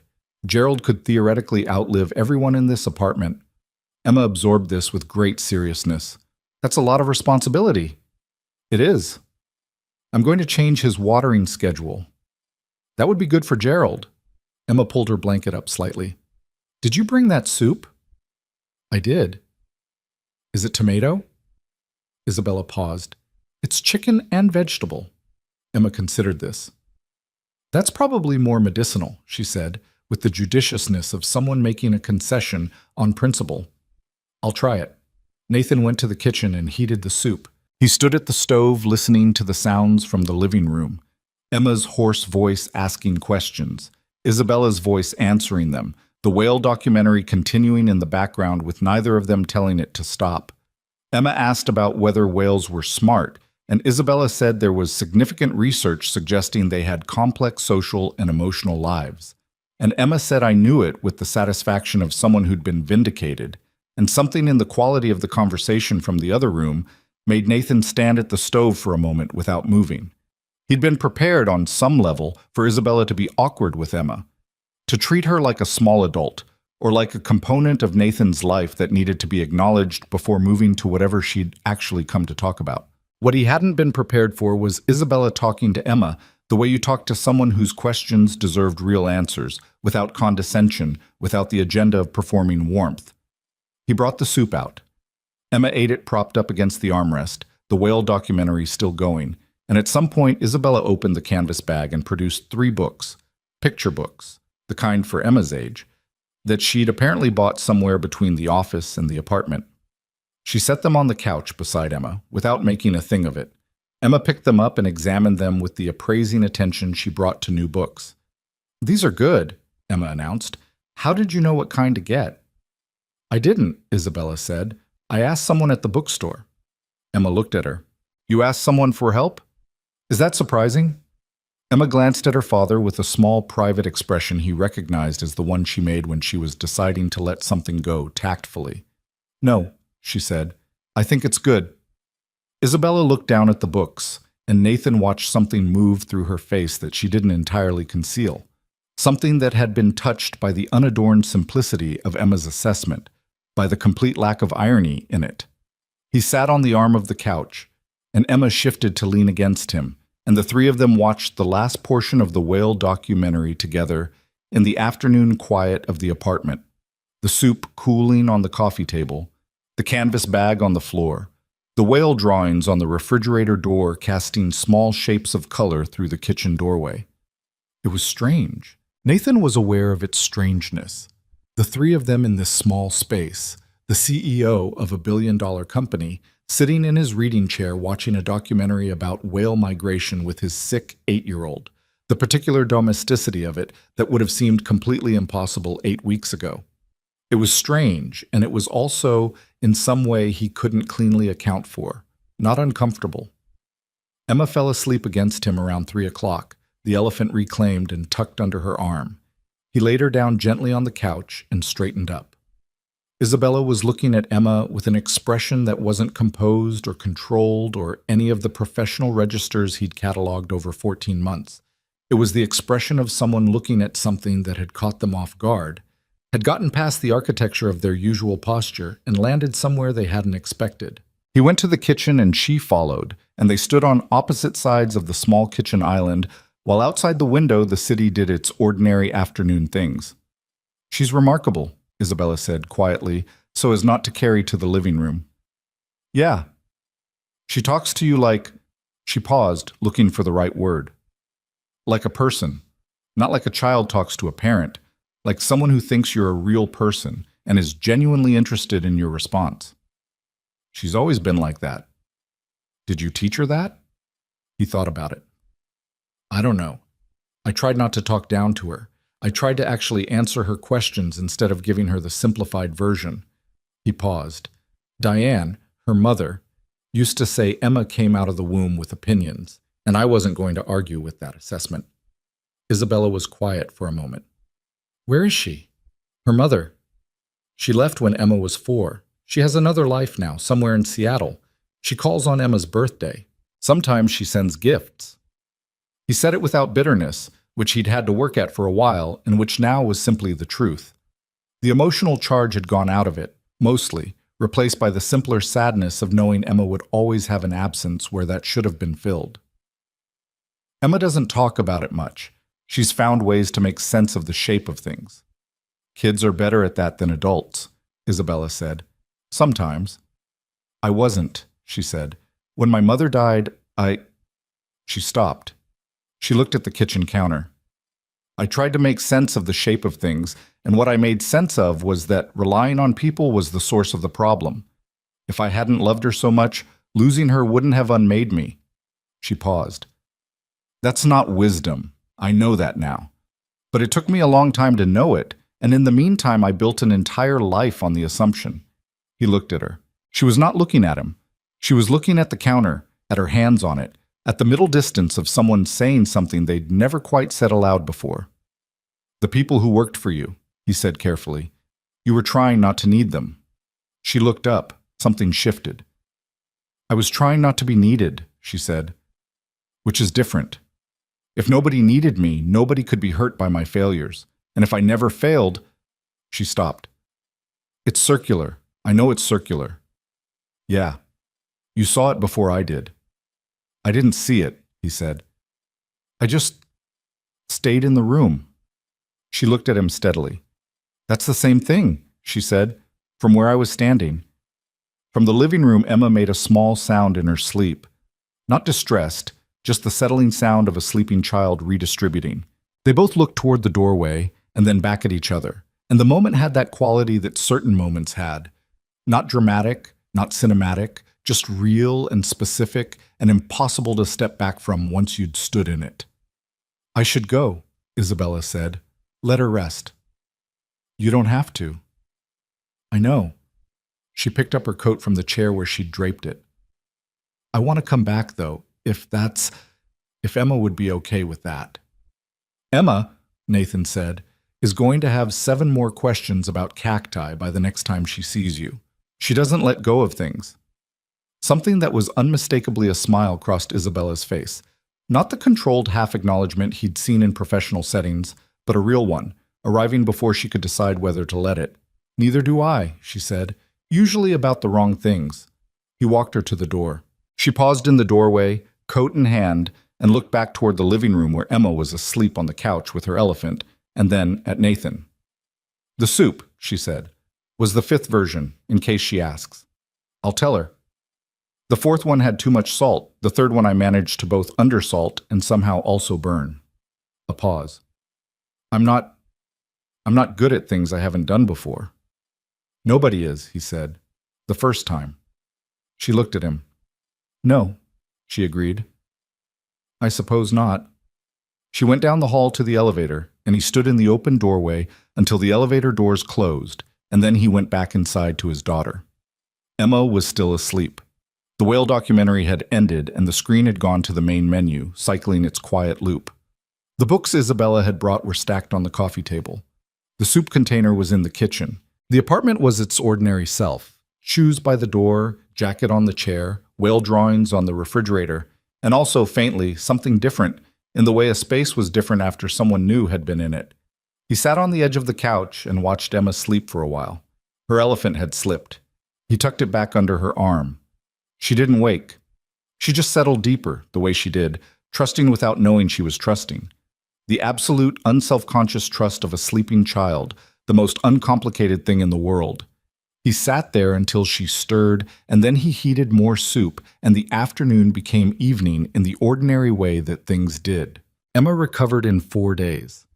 By Saturday, she was back to full volume, asking questions about cactus biology at breakfast, reorganizing her whale migration maps with revised geographic accuracy she'd apparently researched independently, and informing Nathan that she had reduced Gerald's watering schedule to once per week, and that Gerald was, in her assessment, already looking more dignified.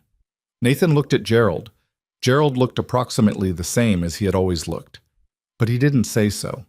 What he noticed in the days following Isabella's visit was that Emma brought her up the way she brought up things she was still thinking about.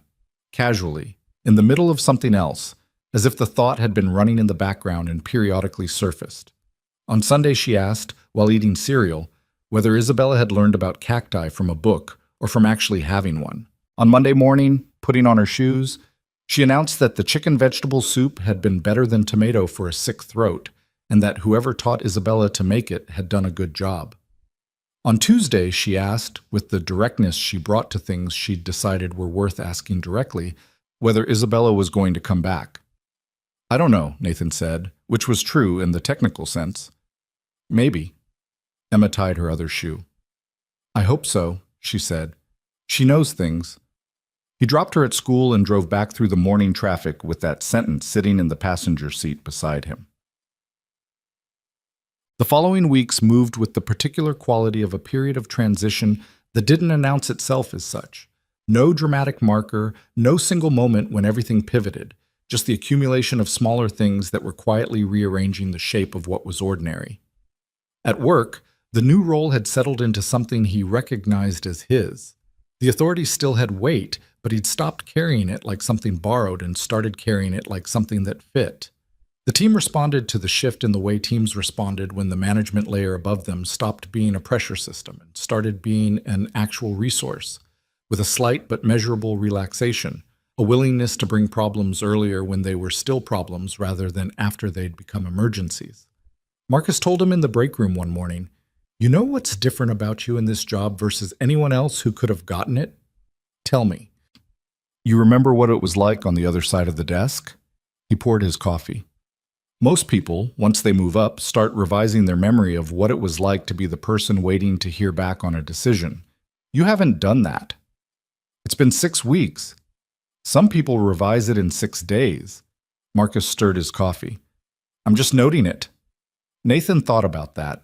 He thought about the late nights before the deadline moves, the Saturday morning phone calls, the steady attrition of the assumption that his time and attention were unlimited. He was not going to forget those things. He didn't think forgetting them would be possible or useful if it were.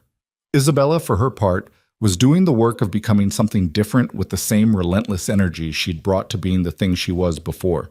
It was not graceful. Nathan watched it close enough to see that.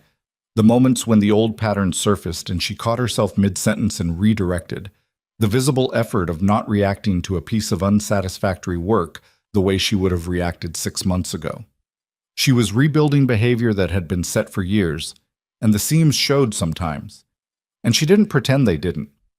There was a meeting in late October where a junior analyst, a young woman named Dara, who had been at the company for 5 months and who was talented and knew it, presented a competitive analysis that had a structural flaw in the methodology, a significant one.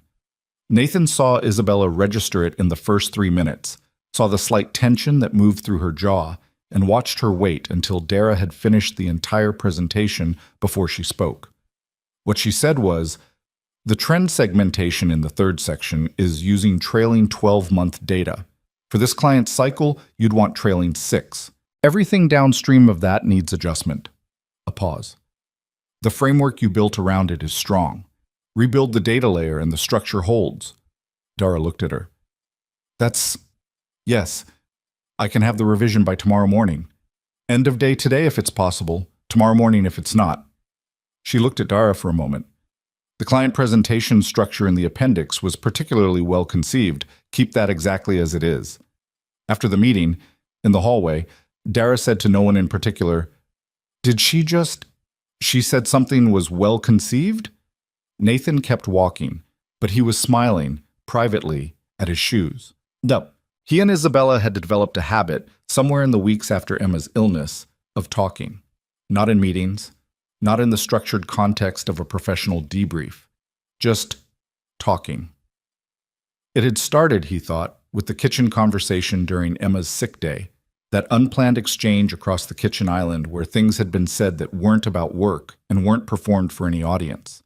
Once that had happened once, it seemed to lower some threshold, and the conversations began to occur with a frequency that neither of them formally acknowledged, but both of them clearly chose. She came to his office sometimes at the end of the day, after the floor had thinned out, and the building had the particular quality of late afternoon quiet. She would sit in the chair across from his desk, the same chair he'd sat in across from her all those times, waiting to hear what was insufficient. And she would talk about things that were not always work. He would talk back. That was essentially the whole of it, and also it was not a small thing. He learned things about her in these conversations that he had not known and could not have predicted from the version of her he'd spent 14 months navigating. He learned that she had been a quiet child, studious and serious, raised largely by her mother after her father's early departure, a man who had returned when the company became profitable and whom she had the kind of complicated relationship with that resisted simple categorization. He learned that she read novels, which surprised him. She seemed too pragmatic for fiction, and yet she had opinions about books that were specific and considered and sometimes unexpectedly personal. He learned that she had, in the years since her mother died, essentially stopped doing things for reasons other than productivity, stopped going to places unless there was a reason to be there, stopped allowing herself time that wasn't accounted for. You work because it's the only thing that doesn't require you to feel anything you're not prepared for, he said once, not accusing, just observing. She was quiet for a moment. That's an uncomfortable way to put it. Is it wrong? No. She looked at the window, at the city going dark outside it. My mother used to take me to this botanical garden. Once a month, sometimes more. She knew the names of everything, not just the common names, the Latin names, the histories. She'd talk about the plants like they were old friends. She paused. After she died, I went back once, just to see. And I stood there in the middle of it and felt absolutely nothing. And I thought, if I can't feel this, I can't feel anything useful, so I might as well stop trying. She looked back at him. I've been operating on that conclusion for 7 years. That's not a conclusion, he said. That's grief making an argument. I know that now. What changed your mind? She looked at him with an expression that was not quite a smile. Something more complicated, more aware, more at the edge of several things at once. I'll let you figure that one out, she said. He didn't push, but he held the answer she'd declined to give, turned it over quietly, kept it. November arrived, and with it the compressed acceleration of Q4, client reviews, budget finalizations, the particular productive frenzy of a company trying to finish the year well. Nathan was busy in a way he found, to his mild surprise, energizing rather than depleting. The work was harder at this level, but it was also more directly connected to outcomes, and there was a satisfaction in that connection that the previous version of the job hadn't offered. Emma was thriving. She had started a new school project on ocean conservation that had expanded in the way Emma's projects always expanded, well beyond the original assignment. She had produced, over the course of 2 weeks, 17 illustrated pages on whale migration, plastic pollution, and what she described as the general disrespect humans were showing the ocean, which her teacher had sent home with a note saying that Emma's research depth was exceptional and that the section on cetacean communication was more sophisticated than most adult writing on the topic. Nathan taped the note to the refrigerator beside the whale drawings. Gerald was, by any observable metric, doing better. Less yellow, slightly more upright. Emma monitored him with the satisfaction of someone whose intervention had produced measurable results, reporting his progress to Nathan with the precision of a scientist conducting a long-term study. It was during the second week of November that Isabella met Emma for the second time.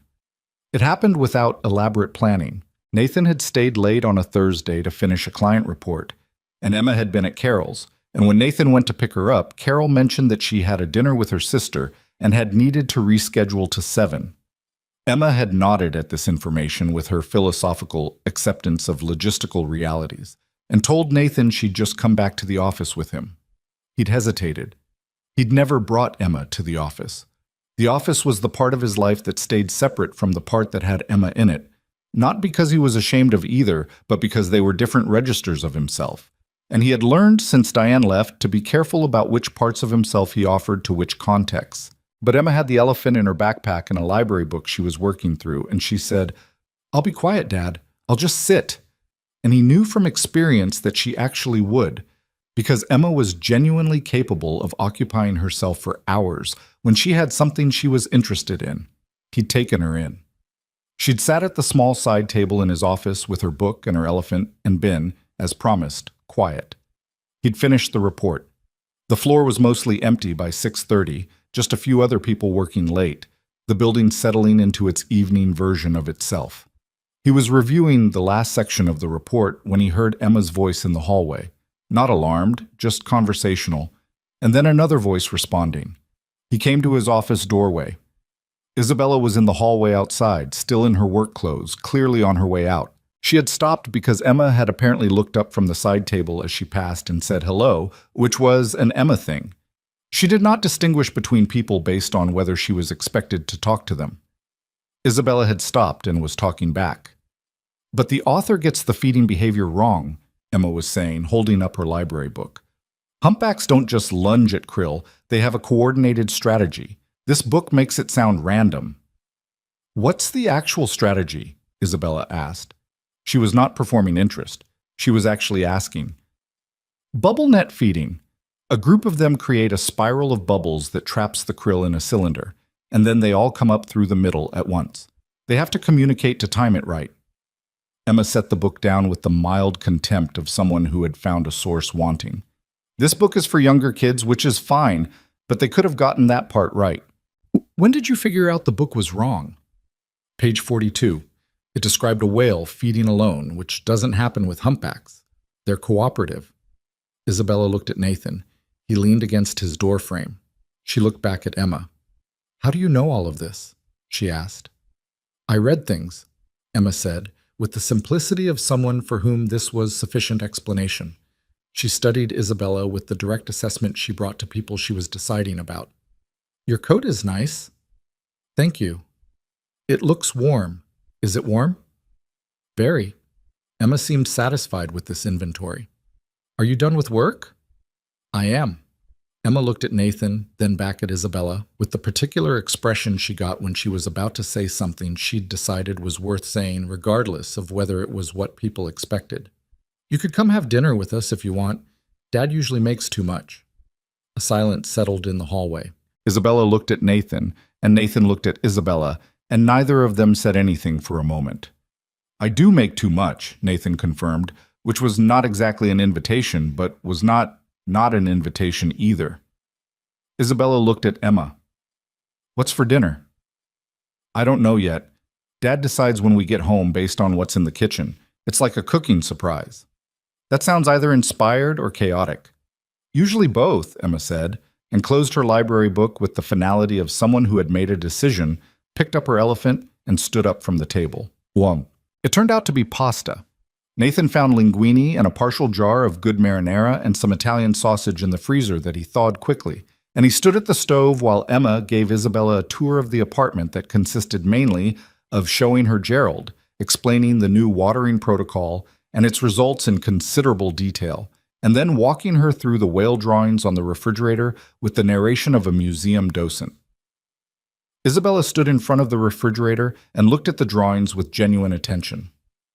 This one, she said, pointing to a large illustration that showed a pod of whales in formation around a spiral of small dots. Bubble net feeding. Emma's face lit up. Yes, I drew that after I read about it. I wanted to understand the shape of it. The scale is interesting. You made the whales small relative to the ocean. Because they are, Emma said. People draw whales big because they seem big to us, but the ocean is so much bigger than them. I wanted to show that. She paused. It doesn't make them less important. It just means the ocean is really enormous. Isabella was quiet for a moment, looking at the drawing. That's a sophisticated way to think about scale, she said. Emma shrugged with the modest confidence of someone who had never needed it pointed out. I just drew what was true. Nathan served the pasta and they sat at the small kitchen table. The same table where he did his late-night work, where Emma did her homework, where the rhythms of their daily life played out in the ordinary accumulation of meals and conversations and evenings. Having Isabella at it was strange, in a way he'd expected, and also not strange in a way he hadn't expected, which was its own kind of information. Emma asked Isabella about plants over dinner. Specifically, she wanted to know whether the thing about cacti preferring neglect was true for other plants too, or whether it was specific to cacti. It depends on the plant, Isabella said. Succulents generally, most Mediterranean herbs, rosemary, thyme, they come from dry climates and they get root rot if you overwater them. She paused. Some plants genuinely need constant attention. Ferns, most tropicals. How do you know which one yours is? Emma asked. You look it up, or you learn by getting it wrong first. Emma considered this. Is that how you learn most things? By getting it wrong? Isabella looked at her. There was a beat, the kind that happened when a child asked something simple that turned out not to be simple. More things than I used to admit, she said. Emma nodded with the satisfaction of someone whose hypothesis had been confirmed. Dad says that too. He says the learning part is mostly the wrong part, and then a small part of finally right at the end. Your dad, Isabella said, looking at Nathan with something unguarded in it, is right about that. Nathan ate his pasta and let the sentence sit where it had landed. After dinner, Emma disappeared to her room to add a notation to her whale migration maps, something about bubble net feeding coordinates that she'd apparently been thinking about during the meal, and Nathan and Isabella washed the dishes in the kitchen in the companionable way that doing a simple task together produced, without requiring conversation to fill the space. At some point she said, "She's going to be extraordinary." She already is. I mean, out in the world, when she's grown. She handed him a rinsed plate. She's going to be the kind of person who makes other people feel like what they know matters. He dried the plate. I know. That's the rarest thing, Isabella said. Most people either don't care what you know or care too much about what they know for you to tell them. She just receives it and gives back something else. She paused. I've met 50-year-old executives who don't know how to do that. She came that way, Nathan said. I didn't teach her that part. You let her be it, Isabella said. That's not nothing. He set the dried plate in the cabinet and looked at her. She was looking at the sink, at the water running over her hands, the way she looked at things she was thinking about rather than actually seeing. I need to tell you something, she said. He waited. There's a project I've been aware of for about 2 months that I haven't told you about because I wasn't sure how to. She turned off the water and dried her hands and turned to face him in the small kitchen. One of the executives at Penfield House reached out to me in September. They're expanding their children's publishing imprint, and they're looking for consulting support on market positioning and audience development. He wasn't sure yet where this was going. During one of our conversations, I think it was the one where Emma's project came up, the ocean conservation piece, I mentioned that you'd been working on a children's book. Not much, just that you had a project you were developing. She met his eyes directly. And the Penfield executive asked to see it. The kitchen went very quiet. I should have asked you first, she said. I know I should have asked you first. I didn't.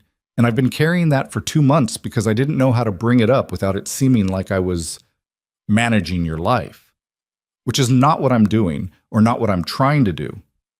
He looked at her. You mentioned my book to a publishing executive. Yes? Without asking me. Yes. He was quiet for a moment. He thought about the manuscript, 32 handwritten pages that he'd been adding to for 2 years, the story of a girl and her father, and a series of improbable animals with specific opinions about the world. The project he'd never told anyone at work about because it felt too personal to exist in a professional context. What did they say? He asked. They want to see it, not as a favor. They're actually expanding the imprint and they need content, and the premise, what I described of it, landed well. She paused. I told them I'd ask you and get back to them. That was 6 weeks ago. You waited 6 weeks. I was trying to figure out how to tell you. He studied her face. She was holding his gaze with the directness she brought to everything. But there was something underneath it that was uncomfortably close to the expression she'd had in the bar on September 14th. The exposure of someone who'd done something from a genuine impulse and was now uncertain about whether the impulse had been theirs to act on. Why did you do it? He asked. Not angry, just wanting to understand. She was quiet for a moment. Because I'd heard you talk about it. Not directly, but around the edges of it. And I could hear what it meant to you, and I kept thinking about Emma's drawings on the refrigerator and the way she talks about things that matter to her, and I thought... She stopped. I thought you deserved to have someone make the call you wouldn't make for yourself. That wasn't your call to make. I know. But you made it anyway. I did. He turned and leaned against the counter, looking at the kitchen wall. At the edge of his vision, one of Emma's whale drawings was visible through the doorway. The bubble net feeding illustration with the whales small and the ocean enormous and everything proportionally true. Send me the contact information, he said. She was still. You're not angry. I didn't say I wasn't annoyed. He looked at her. It was overstepping. Yes. Don't do that kind of thing without asking me. I won't. She held his gaze. I'm sorry. I know. He looked at the whale drawing again. Send me the contact information. Something moved through her face. The particular relief of someone who'd been waiting for a verdict that could have gone either way. She didn't make a thing of it. She just nodded. From Emma's room came the sound of pencil on paper and the low hum Emma made when she was absorbed in something, the small, unconscious music of a child at work on something she cared about. "You should stay and read one of those books," Nathan said. "The ones you brought when she was sick. She's been going through them, and she has opinions." Isabella looked at him.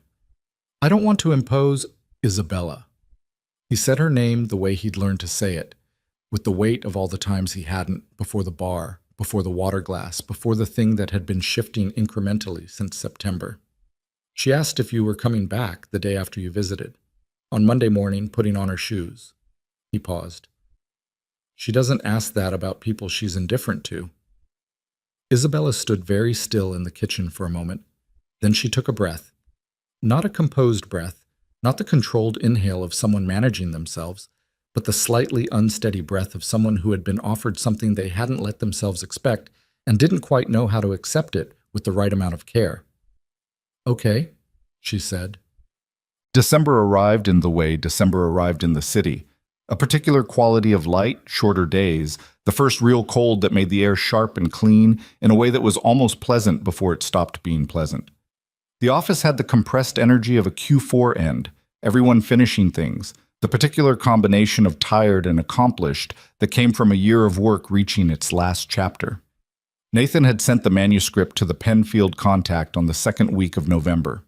He'd done it on a Tuesday evening after Emma was in bed, sitting at the kitchen table with his laptop and the handwritten pages beside it, reading through everything with the specific terror of showing someone something that mattered. He'd typed the email 3 times before he sent it, deleting 2 versions that were too apologetic, too eager to pre-explain the imperfections, and sending the 3rd version, which just said attached is the manuscript we discussed. "I look forward to hearing your thoughts." He had not told Emma. He hadn't told anyone except Marcus, who had responded with the particular Marcus reaction. A long silence, followed by, "You've been working on a children's book this whole time, and you didn't tell any of us." And who had, after another pause, said that he hoped it went somewhere. The Penfield contact responded 2 weeks later. Nathan read the email at his desk on a Monday morning while the floor was coming to life around him. The ordinary Monday sounds of computers waking and coffee being made and people arriving with the accumulated energy of the weekend. The email was 3 paragraphs. The first paragraph established professional context. The second said that the manuscript had been circulated to 2 editors in the imprint and that both had responded with genuine enthusiasm. The third said they wanted to schedule a call. He read it twice. Then he sat at his desk for a moment with the ordinary noise of the floor around him, holding the email in his mind the way you held something you weren't sure was real yet. He didn't forward it to Isabella. He wanted to, and he noticed that he wanted to. And the noticing of it told him something about the degree to which he had become someone he instinctively reached toward with things that mattered. He told her that evening, at the end of the day, when the floor had mostly cleared. She was in his office doorway, coat on her way out. He said, "Penfield came back." She went very still. "They want to schedule a call," he said. She looked at him with the expression he'd been seeing more of recently, the one that wasn't controlled or performed or managing anything. That was just the face of a person feeling something they'd decided to stop hiding. "Nathan, I know. I know." She came into the office and sat down. Not the executive sit, not the posture of someone in charge of the room, just a person sitting down because her legs had decided to. "What are you going to do?" "Have the call." "And if it goes somewhere?" "Then it goes somewhere." He looked at her. "It wouldn't have gone anywhere without you making that call you shouldn't have made." She registered that, the acknowledgement inside the reminder. "I'm glad it didn't stay in the drawer," she said. "So am I." He paused. "Don't do it again, though." "I won't." "But thank you." She looked at him steadily across the desk. The office was quiet around them, the city moving through the windows behind her, and the particular quality of the moment was one he recognized. Not from anything that had happened before, but from something he'd been aware of building toward, incrementally, since September 14th. He wasn't going to name it yet. Some things needed the time they needed. Christmas approached, and with it the question, which Emma raised on a Tuesday evening with characteristic directness, of whether Isabella was coming to their holiday dinner. The holiday dinner was not a large affair. His mother driving in from 40 minutes north, Carol from down the hall. The small family and near-family constellation that had formed around the shape of what their life actually was, rather than what it had once been planned to be. Emma had taken it upon herself to make the guest list a deliberate thing this year, going through it with Nathan at the kitchen table with the seriousness of a logistical coordinator. "Grandma," Emma said. "Carol? You? Me?" She looked at him. "Isabella? You're inviting people now? I'm helping you think about it." She picked up her pencil. "She doesn't have people," Emma said, simply, in the same tone she'd used to say Gerald needs water. "She had her mom, and her mom died, and she works all the time, and she doesn't have people." She looked at Nathan with the direct clarity of an 8-year-old who had identified a problem and its solution. "So she should come." Nathan looked at his daughter. There was nothing complicated in Emma's analysis. She had identified a fact about Isabella, that the apartment was empty, that the plants were dead, that September 14th came every year. And she had drawn the obvious conclusion, with the uncomplicated generosity of someone who had not yet learned to make it complicated. "I'll ask her," Nathan said. Good. Emma wrote Isabella's name on the list. Then she drew a small whale beside it, which was apparently her annotation for people she liked. He asked Isabella the next day. He asked her directly, the way Emma had taught him, without preamble. "Emma wants you to come to dinner, Christmas Eve, our place." Isabella looked at him. Something shifted in her face. The old guarded thing tried to surface. The old impulse to find an exit from exposure. He watched it come up and then slowly subside. "Your mother will be there?" she said. "Yes." "And Carol?" "Yes." "They won't find it strange, my being there?" "My mother has been updated on the situation," he said, which was a compression of 2 long phone calls in which his mother had said several things, the last of which had been, "I'm glad she came back when Emma was sick. That means something," delivered with the authority of someone who had spent 31 years reading people and trusted her own read. Isabella was quiet for a moment. "I don't know what to bring." "Emma says you should bring something with a plant in it. She wants to help you not kill it." The expression that moved through Isabella's face then was not the guarded thing, and it was not the controlled thing, and it was not the professional acknowledgement thing he'd cataloged across 14 months.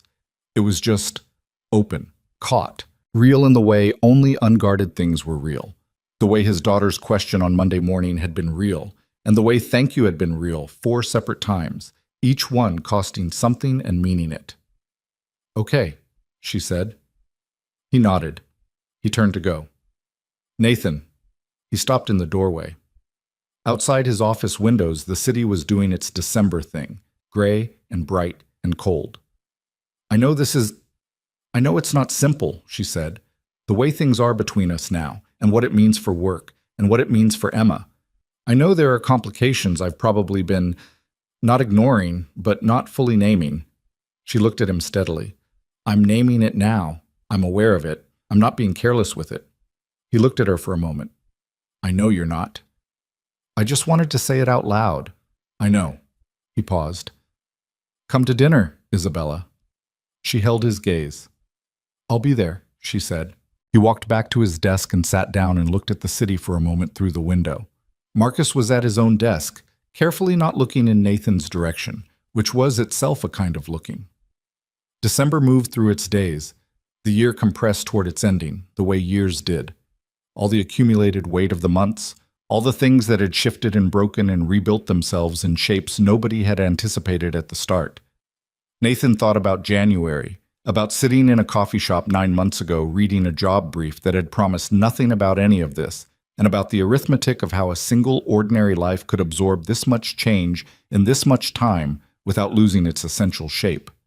He thought about Emma on the swings in September, screaming higher, higher, and about Gerald on the windowsill, slightly improved, and about Isabella's name on a guest list with a small whale drawn beside it. He thought about the manuscript in someone's hands at a publishing house, being read. He thought about a lot of things. Then he went back to work, because the work was there and it was good work, and that was still true. Was truer now than it had ever been. And sometimes the thing that kept you steady wasn't the big rearrangement of everything, but the return to the ordinary, reliable task in front of you. He had a good year's ending to finish. He finished it. Christmas Eve arrived the way significant evenings often did, quietly, without announcing itself as the kind of night that would matter later. Nathan had been cooking since 3 in the afternoon, not because the meal required that much time, but because cooking was the thing he did when he needed his hands occupied while his mind worked through something, and his mind had been working through several somethings for the better part of the week. He made roasted chicken and the kind of potatoes Emma liked, crispy at the edges, soft in the middle, and a green bean dish his mother had taught him years ago that he still couldn't quite replicate at her level, but that was good enough that nobody complained. Emma supervised from the kitchen island, offering opinions that ranged from useful to purely aesthetic, and Gerald watched from the windowsill with the dignified patience of a plant that had recently stabilized. His mother arrived at 5:30.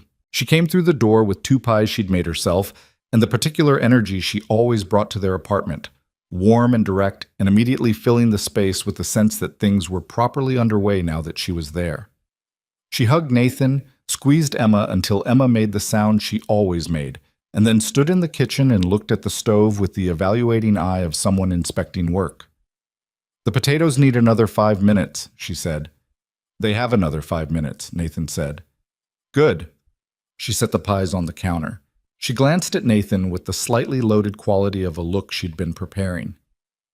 "She coming?" "She said she'd be here at 6. His mother nodded, made no further comment, but she tied on the apron she always commandeered when she was in Nathan's kitchen and started unnecessarily rearranging things on the counter, which was what she did when she was processing. Carol arrived at 5:45 with a bottle of wine and a tin of cookies she'd made herself, and she and Nathan's mother immediately began having the conversation they always had. The comfortable overlapping exchange of 2 women who had independently decided they liked each other, talking about the neighborhood and Emma's school project, and the cookies, and approximately 12 other things simultaneously. Emma was in her room when the buzzer sounded at 6:03. Nathan buzzed Isabella up. He heard Emma's door open. She had been listening for the buzzer, apparently, and Emma appeared in the hallway in her Christmas Eve outfit, which she had selected herself and which involved a red sweater and the expression of someone who had prepared for this. The knock came. Nathan opened the door. Isabella was standing in the hallway with her coat on and a paper bag in one hand and, in the other, a small plant in a terracotta pot. It was a succulent, plump-leafed, pale green, compact and alive. She looked at Nathan and then at Emma, who was visible over Nathan's shoulder, and something in her posture did the thing it sometimes did in moments that mattered, the slight effort of someone absorbing more feeling than they'd budgeted for. "You brought a plant," Emma said. "I was told to." "What kind is it?" "Echeveria. It's a rosette succulent. Very hard to kill if you follow the same watering schedule as Gerald." Emma stepped forward and took the plant from Isabella's hands with the reverent attention she gave living things, turning it carefully, examining the leaves. "It looks like a flower," she said. "That's the rosette shape. They sometimes bloom in spring, small pink flowers on a tall stem." Emma looked up at her with an expression Nathan recognized as the one she reserved for information she found genuinely remarkable. "Can I name her?" "She's yours," Isabella said. Emma looked at the plant for a moment with the deliberate seriousness of someone selecting a name that would have to last potentially 2 centuries. "Pearl," she said, "because of the color." "Pearl is a good name," Isabella said. Emma carried Pearl to the windowsill beside Gerald and introduced them in a low, serious voice that Nathan couldn't fully hear, but that contained the word neighbors. Nathan took Isabella's coat and she came inside, and he watched his mother turn from the counter with the appraising directness of a woman who had raised Nathan Pierce and therefore believed she had certain rights to judgment. "Mom," Nathan said, "this is Isabella." His mother looked at Isabella for a moment, not hostile. His mother was not a hostile person, but clear, the way she was clear about most things.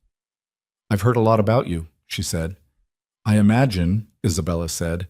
She met his mother's gaze without deflecting. Most of it probably accurate. His mother's expression shifted, just slightly. Nathan said you're changing things at the company. I'm trying to. Trying is the beginning of doing, his mother said, with the authority of someone who had seen the distinction play out in patients for 3 decades and turned back to the stove.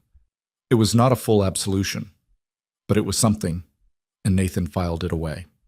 The dinner was, by any practical measure, imperfect. The potatoes were slightly over the additional 5 minutes his mother had recommended and emerged from the oven with more char than intended on the bottom layer, which Emma declared she actually preferred and which Nathan suspected was diplomatic. The green bean dish was close, but not quite right. The balance of garlic to lemon was off by some small fraction that only he noticed. Carol spilled a small amount of wine reaching for the bread and spent several minutes apologizing with the good-natured self-deprecation of someone who had long ago made peace with their minor clumsiness. And none of it mattered at all. What mattered was Emma, at the end of the table, explaining to Isabella and Nathan's mother simultaneously the acoustic properties of whale song, how low-frequency vocalizations could travel thousands of miles through deep ocean channels, how individual whales had distinctive songs that other whales recognized, while his mother listened with the genuine attention she gave Emma always, and Isabella asked the specific technical questions that made Emma's face do the lit-up thing it did when someone was taking her seriously. What mattered was Carol telling a story about her late husband that made everyone laugh, a story Nathan had heard 4 times and which was still funny, and Isabella laughing at the right moment with the real laugh.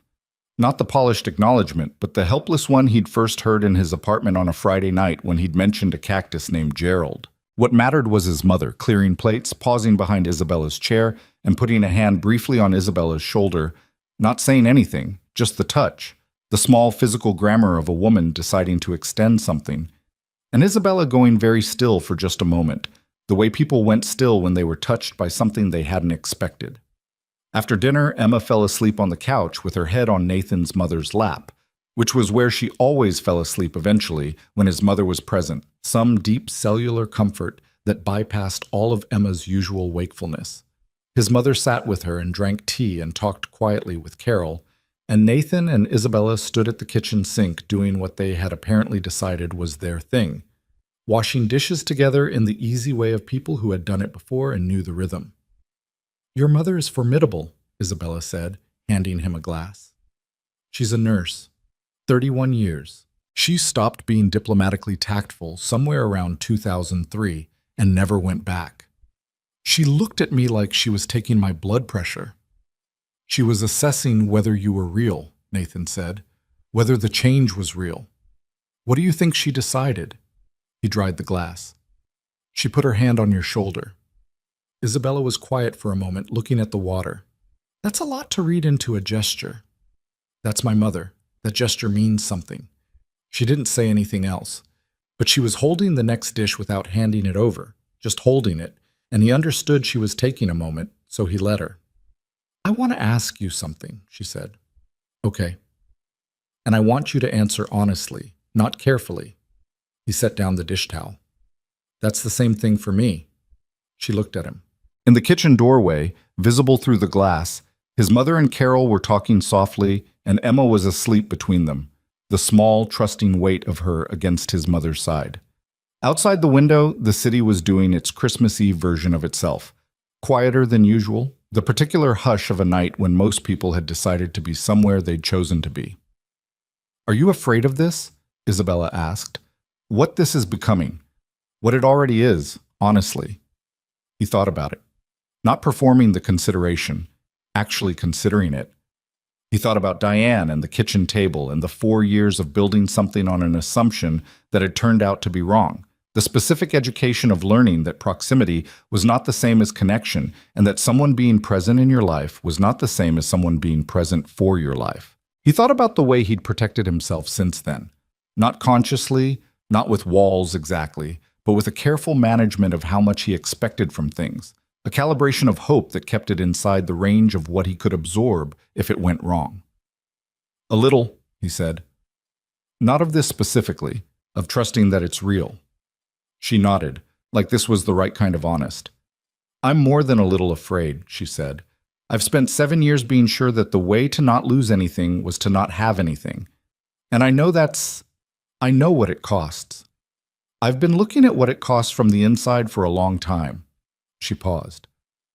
What I'm afraid of is that I don't know how to do this, that I'll find some way to make it fit my old pattern, some way of holding it at enough distance that it can't reach me, and that by the time I notice I'm doing it, the damage will already be done. You're doing it differently than you did before, he said. You're naming it before it happens. That's the thing about having someone in your life who tells you the truth, she said. It makes it harder to lie to yourself. He looked at her for a moment. Who told you the truth? She looked back at him with the expression that was not the controlled thing and not the performed thing. That was simply her, the person who had made soup 5 times and brought a plant named Pearl and laughed at the whale documentary and sat in his reading chair on a sick afternoon and received everything Emma offered without once trying to manage it. You did, she said. And Emma, in different ways. Emma mostly just asked direct questions. That's a form of truth-telling. She finally handed him the dish she'd been holding. She asked me last week if I was lonely. He went still. She asked you that. At the bookstore.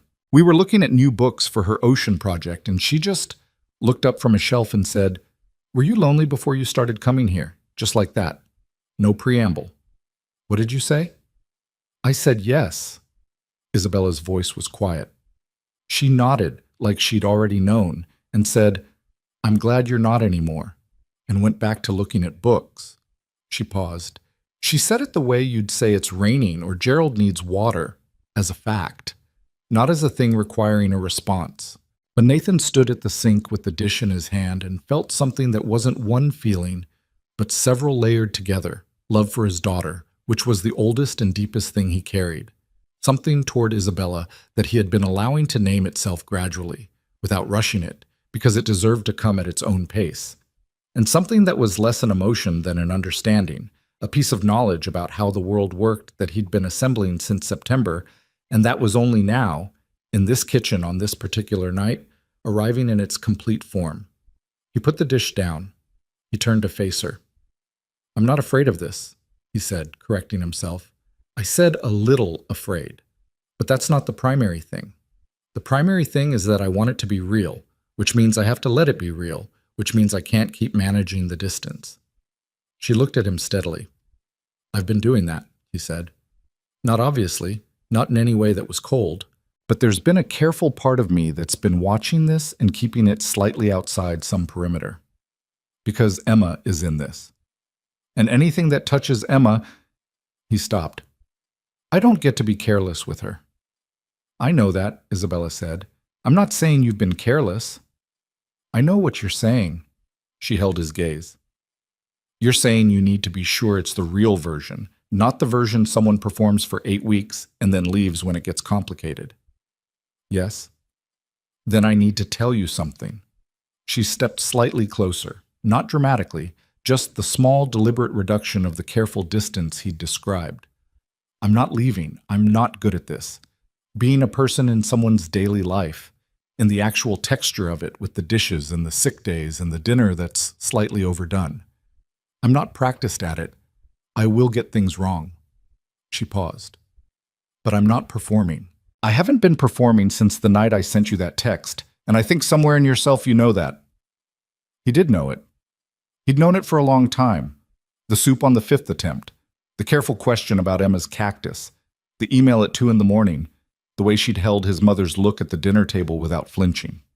Nobody performed that, not across that many different contexts, not with that quality of specific, unedited attention. I know, he said. Then stop managing the distance, she said. Simply. Not a demand, just the obvious conclusion, stated plainly. He looked at her for a long moment. Outside, the city was quiet. In the other room, his daughter slept against his mother's side with the absolute trust of the deeply tired, and Carol's voice murmured something low and warm, and the apartment held them all inside it like a hand cupped around something small and real. Okay, he said. It was not a dramatic word. It was 2 letters, 1 syllable, the most ordinary word in the language. But it meant what it meant, and they both knew what it meant, and she did not look away when he said it. He reached over and took her hand, not with any particular ceremony, just took it, the ordinary human gesture of one person deciding to hold on to another. And she let him, and that was how it started, not with a declaration or a cinematic moment, but with two people in a kitchen after dinner on Christmas Eve deciding quietly and together to stop pretending there was anything left to be careful about.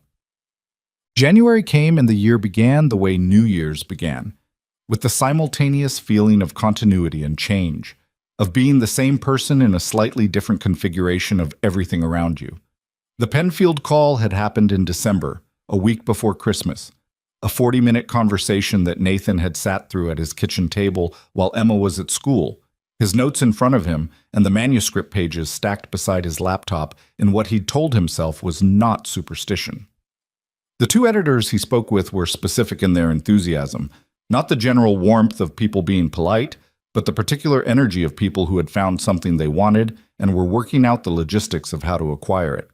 They'd talked about revision, about timeline, about the shape of the series if the first book found its audience. He'd hung up and sat at the kitchen table for a long time. He had not built this into his plan. He had not, in any version of the life he'd been trying to construct since Diane left, imagined an outcome that included a publishing deal alongside the promoted job and the shifted landscape of everything else. He had kept the manuscript in the drawer not as false modesty, but as genuine protection. If it never went anywhere, it couldn't not go anywhere, which was the logic of someone who had learned to keep their hopes inside the available container. Isabella had taken the container and quietly expanded it, without asking, which she acknowledged was overstepping and which he acknowledged, privately and completely, had changed something. He signed with Penfield in January. He told Emma on a Tuesday evening at the kitchen table, which was where they had the conversations that mattered. The same table where she'd done her homework and he'd done his late-night work, and they'd eaten 800 ordinary dinners and made sense of the shape of things. Emma listened to the whole explanation with her focused stillness, the manner she had when she was taking something seriously.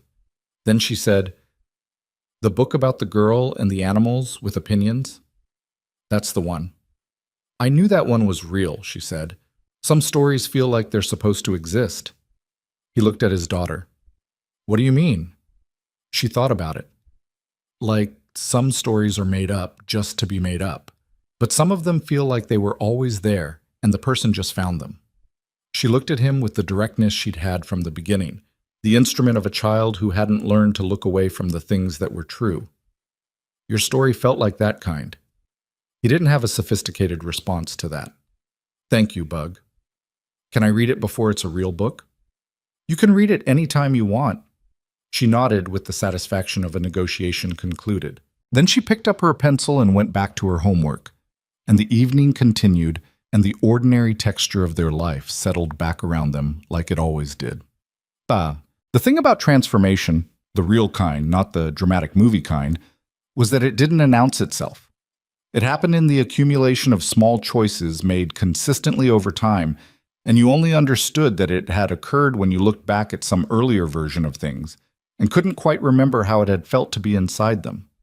Nathan thought about this in the spring, on a Saturday morning, sitting on the bench at the park while Emma worked the swings. The same park. The same swings. The same breakfast sandwiches from the cart, eaten now with the added presence of Isabella beside him on the bench, her hands around her coffee cup, watching Emma with the expression she'd developed over months of watching Emma. Not the carefully composed professional face, not the guarded version, just the open face of someone who had stopped defending herself against the feeling. "Higher!" Emma called. "You're already at a concerning altitude," Nathan said. "I want to touch the sky." "You cannot touch the sky, Emma. You don't know that." "I have a working knowledge of physics." "Push her," Isabella said. He looked at her. She was watching Emma with a slight smile, the real one, the one that arrived before she decided whether to let it. "You're supposed to be on my side," he said. "I'm on the side of Emma touching the sky." She glanced at him. "Push her." He stood up and pushed Emma higher, and Emma screamed with the joy that never got old, the pure physical delight of going fast in the open air. And Isabella watched from the bench with her coffee and the morning light on her face, and Nathan stood behind the swing and thought about September. He thought about the text at 9:47 on a Friday night and the bar in Midtown and the glass held in two hands. He thought about a woman who had spent 7 years building walls high enough to keep grief out and had built them high enough to keep everything else out too, and about the gradual, imperfect, real work of taking them down. He thought about Emma asking without preamble, "Were you lonely in a bookstore?" and Isabella saying yes, the simple syllable of a true answer to a true question. He thought about what it meant that he'd gone to that bar. Not what it said about him. He'd always known why he went, had understood even in the moment that it was the right thing regardless of the history. But what it had started, what chain of small moments had followed from that single act of showing up.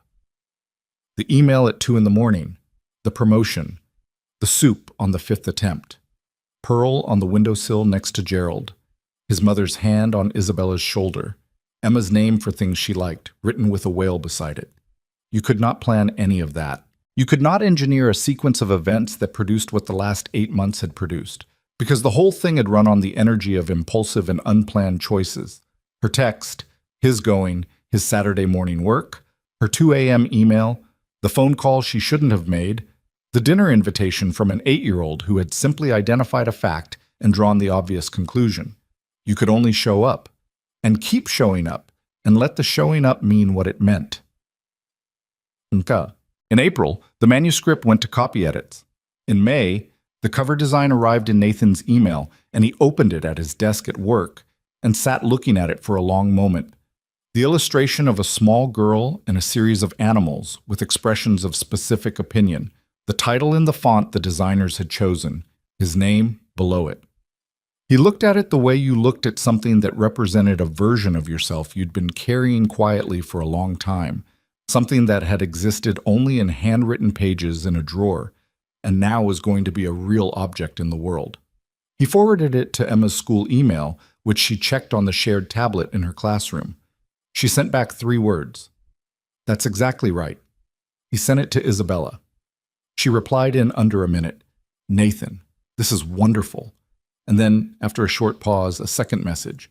"Emma's going to love seeing it on a shelf." He put his phone down and looked at the city through his office windows and felt, quietly and completely, the specific weight of a life that had turned out to be larger than the one he'd been managing toward.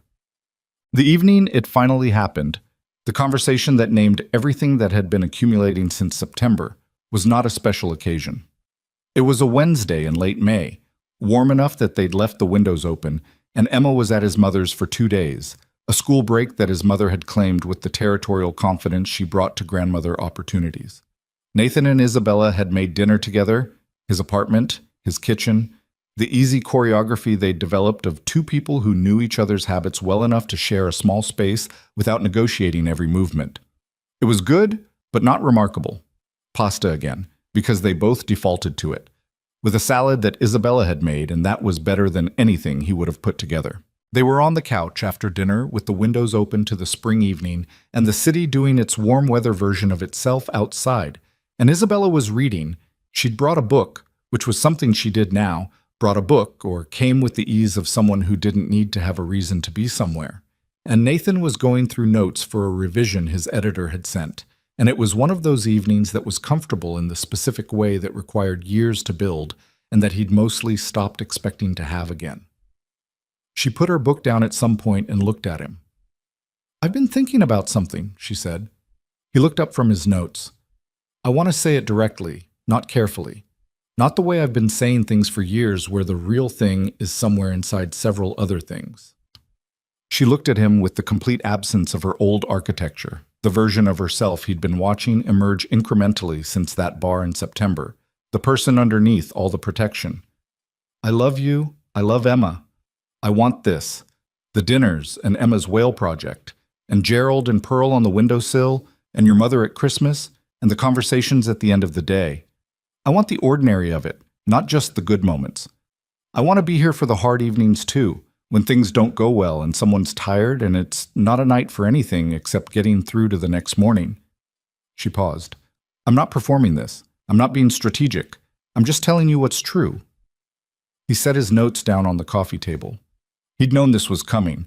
Not exactly this conversation, not these words, but the arrival of this point, the place where they stopped allowing the gradual approach and named where they'd actually been standing for months. He'd been thinking about what he would say. He'd been thinking about it, he realized, since December. When Emma was sick, he said, and you came with the soup, the 5th version. I remember. I was standing at the stove listening to you two talk about bubble net feeding, and I felt something I hadn't felt in a long time. He paused. Not happiness exactly, more like rightness, like something that had been slightly off-center had found its true position. She was looking at him with the stillness she'd developed, the real stillness, the one that wasn't controlled composure, but simply someone fully present. I've been careful, he said. Not because I doubted you, because Emma is in this, and the thing I owe her more than anything is to not bring something into our life carelessly, not to let my own need for something be the reason a person becomes important to her and then isn't. I know that, Isabella said quietly. You're not going anywhere, he said. It was not a question. I'm not going anywhere. Not when it gets hard, not when you revert to old patterns for a few days, because that's what happens with real change. It's not linear. There are setbacks. Not when there's a conflict between what the company needs and what Emma needs. Emma comes first, she said. I know that. I want that. She paused. I want to be someone she can count on. I've been trying to be that for months, not because you asked me to, but because she is. She stopped. Something moved through her face that was not composure, not architecture, not anything managed. She's the most honest person I've ever met, and she offered me something I didn't deserve, just openly, without conditions. The first day I came here. She looked at her hands for a moment. I don't take that lightly. I know you don't. She looked up. So, he said. And because he had stopped managing the distance and she had stopped building the walls, and because they were two imperfect people who had found their way to something real through a sequence of accidents and choices, and one 8-year-old who asked questions without guile, because of all of that, he closed the remaining space between them and said, quietly, and without performance, I love you too. She didn't say anything for a moment. She just looked at him, the way she'd looked at things since September when she'd stopped deciding how to look at them. Directly, openly, with the full weight of her attention. Then she said, I was afraid you were going to say you needed more time. I had 8 months. Some people need longer. I'm not some people. He held her gaze. And you're not some people. We know exactly what this is. We've known for a while. She took a breath, the slightly unsteady one, the real one. Yes, she said. We have. People asked Nathan, later, how he would describe the year. Not in the abstract, he'd gotten good at deflecting the abstract, but specifically what it had felt like from the inside to have the year be what it was. He thought about it honestly, which was the only way he knew to think about things. He thought about the fact that none of it had been what he'd aimed for. He hadn't aimed for the promotion, hadn't planned for the book, hadn't imagined, at any point in the 14 months he'd spent being made miserable by a woman he now loved, that the story was going to go this direction. He'd been aiming for smaller things. Stability, Emma's college fund, a manageable life that fit inside the container he'd built for it. What he'd gotten instead was a container that kept expanding, pushed outward by the pressure of things he hadn't planned. A Friday night text, a Saturday morning soup, a plant named Pearl, a whale drawn beside a name on a guest list by an 8-year-old who noticed when people were lonely and did something about it without making it complicated. The lesson, if there was one, and he was suspicious of neat lessons, of the kind of meaning-making that hammered experience into a shape that was easier to display than to live inside. But the thing that felt true, when he held the year up and looked at it honestly, was this. The moments that changed everything were never the ones he'd been preparing for. They were the ones he'd almost not answered. The text he'd almost ignored. The bar he'd almost not gone to. The door he'd almost not opened. He had spent years after Diane calibrating his life to absorb what was certain and guard against what wasn't. He had become very good at it, and it had kept him safe in the way that small, well-managed lives kept you safe, contained, controlled, never entirely surprised. Emma had never done any of that. Emma had named her cactus Gerald and invited strangers to dinner and asked direct questions and drawn whales beside the names of people she'd decided to love. And she had never once, in 8 years, tried to manage the distance between herself and the things that mattered to her. He thought his daughter had been teaching him something for a long time. He thought he'd finally learned it. Otto. The book came out in October, 1 year and 16 days after Isabella had sent him a text at 9:47 on a Friday night. Emma read the finished copy in one sitting on a Saturday morning, sitting cross-legged on the couch with Pearl and Gerald on the windowsill behind her and the autumn light coming through the window, her face doing the sequence of expressions it did when she was inside something she cared about, focused, private, occasionally smiling at something she'd found. When she finished, she held the book in her lap and looked at it for a moment with the evaluating attention she brought to things she was deciding about. Then she looked up at Nathan, who had been pretending to read on the armchair across from her, and had in fact been watching her read for 45 minutes. "The girl in the story," Emma said. "What about her?" "She's a little bit me." "She might be a little bit you." "And a little bit someone else," Emma said, glancing toward the kitchen where Isabella was making coffee, audible in the particular way she was audible in their space now, the small domestic sounds of a person who belonged there, who had learned where they kept the coffee and the cups and had stopped asking where things were because she knew. "Maybe a little bit someone else," Nathan agreed. Emma looked at the book again. She turned it over in her hands, looking at his name on the cover with the patient thoroughness she brought to things she wanted to fully have before she moved on. "Dad," she said. "Yeah. The best things aren't the things you plan." He looked at her. 8 years old, 9 next month, drawing whale migration maps and monitoring Gerald's recovery and asking whether lonely people were less lonely now with the same direct instrument she'd always used for the things that were true. "No," he said, "they really aren't." Isabella came in from the kitchen with 3 cups, coffee for herself and Nathan, cocoa for Emma, which she'd learned Emma preferred on Saturday mornings and had stopped asking about and simply made. She set them on the table without ceremony and sat down beside Emma on the couch and looked at the book still in Emma's hands. "Well?" Isabella asked. Emma considered her with the focused evaluation she gave important questions. "It's real," she said. "Not made up real. Actually real." Isabella looked at Nathan over Emma's head, and the look had everything in it.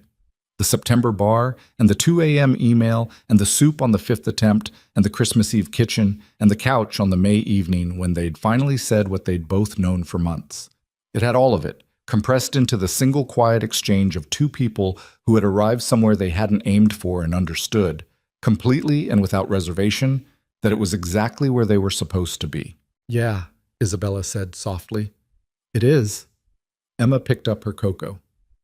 Pearl and Gerald stood on the windowsill in the October light, 2 plants occupying the same space without difficulty, which was, Emma had informed them both at some length, exactly what plants did when they were properly cared for. Outside, the city moved through its ordinary Saturday, indifferent and enormous, and full of people managing their distances or letting them go, trying to stay inside the containers they'd built, or discovering that the containers had been too small all along. Inside the apartment, the 3 of them sat together in the particular warmth of a Saturday morning that nobody had planned and everybody had chosen, and it was imperfect and real and more than enough. It was, Nathan thought, exactly what a life looked like when you finally stopped being afraid to let it be large.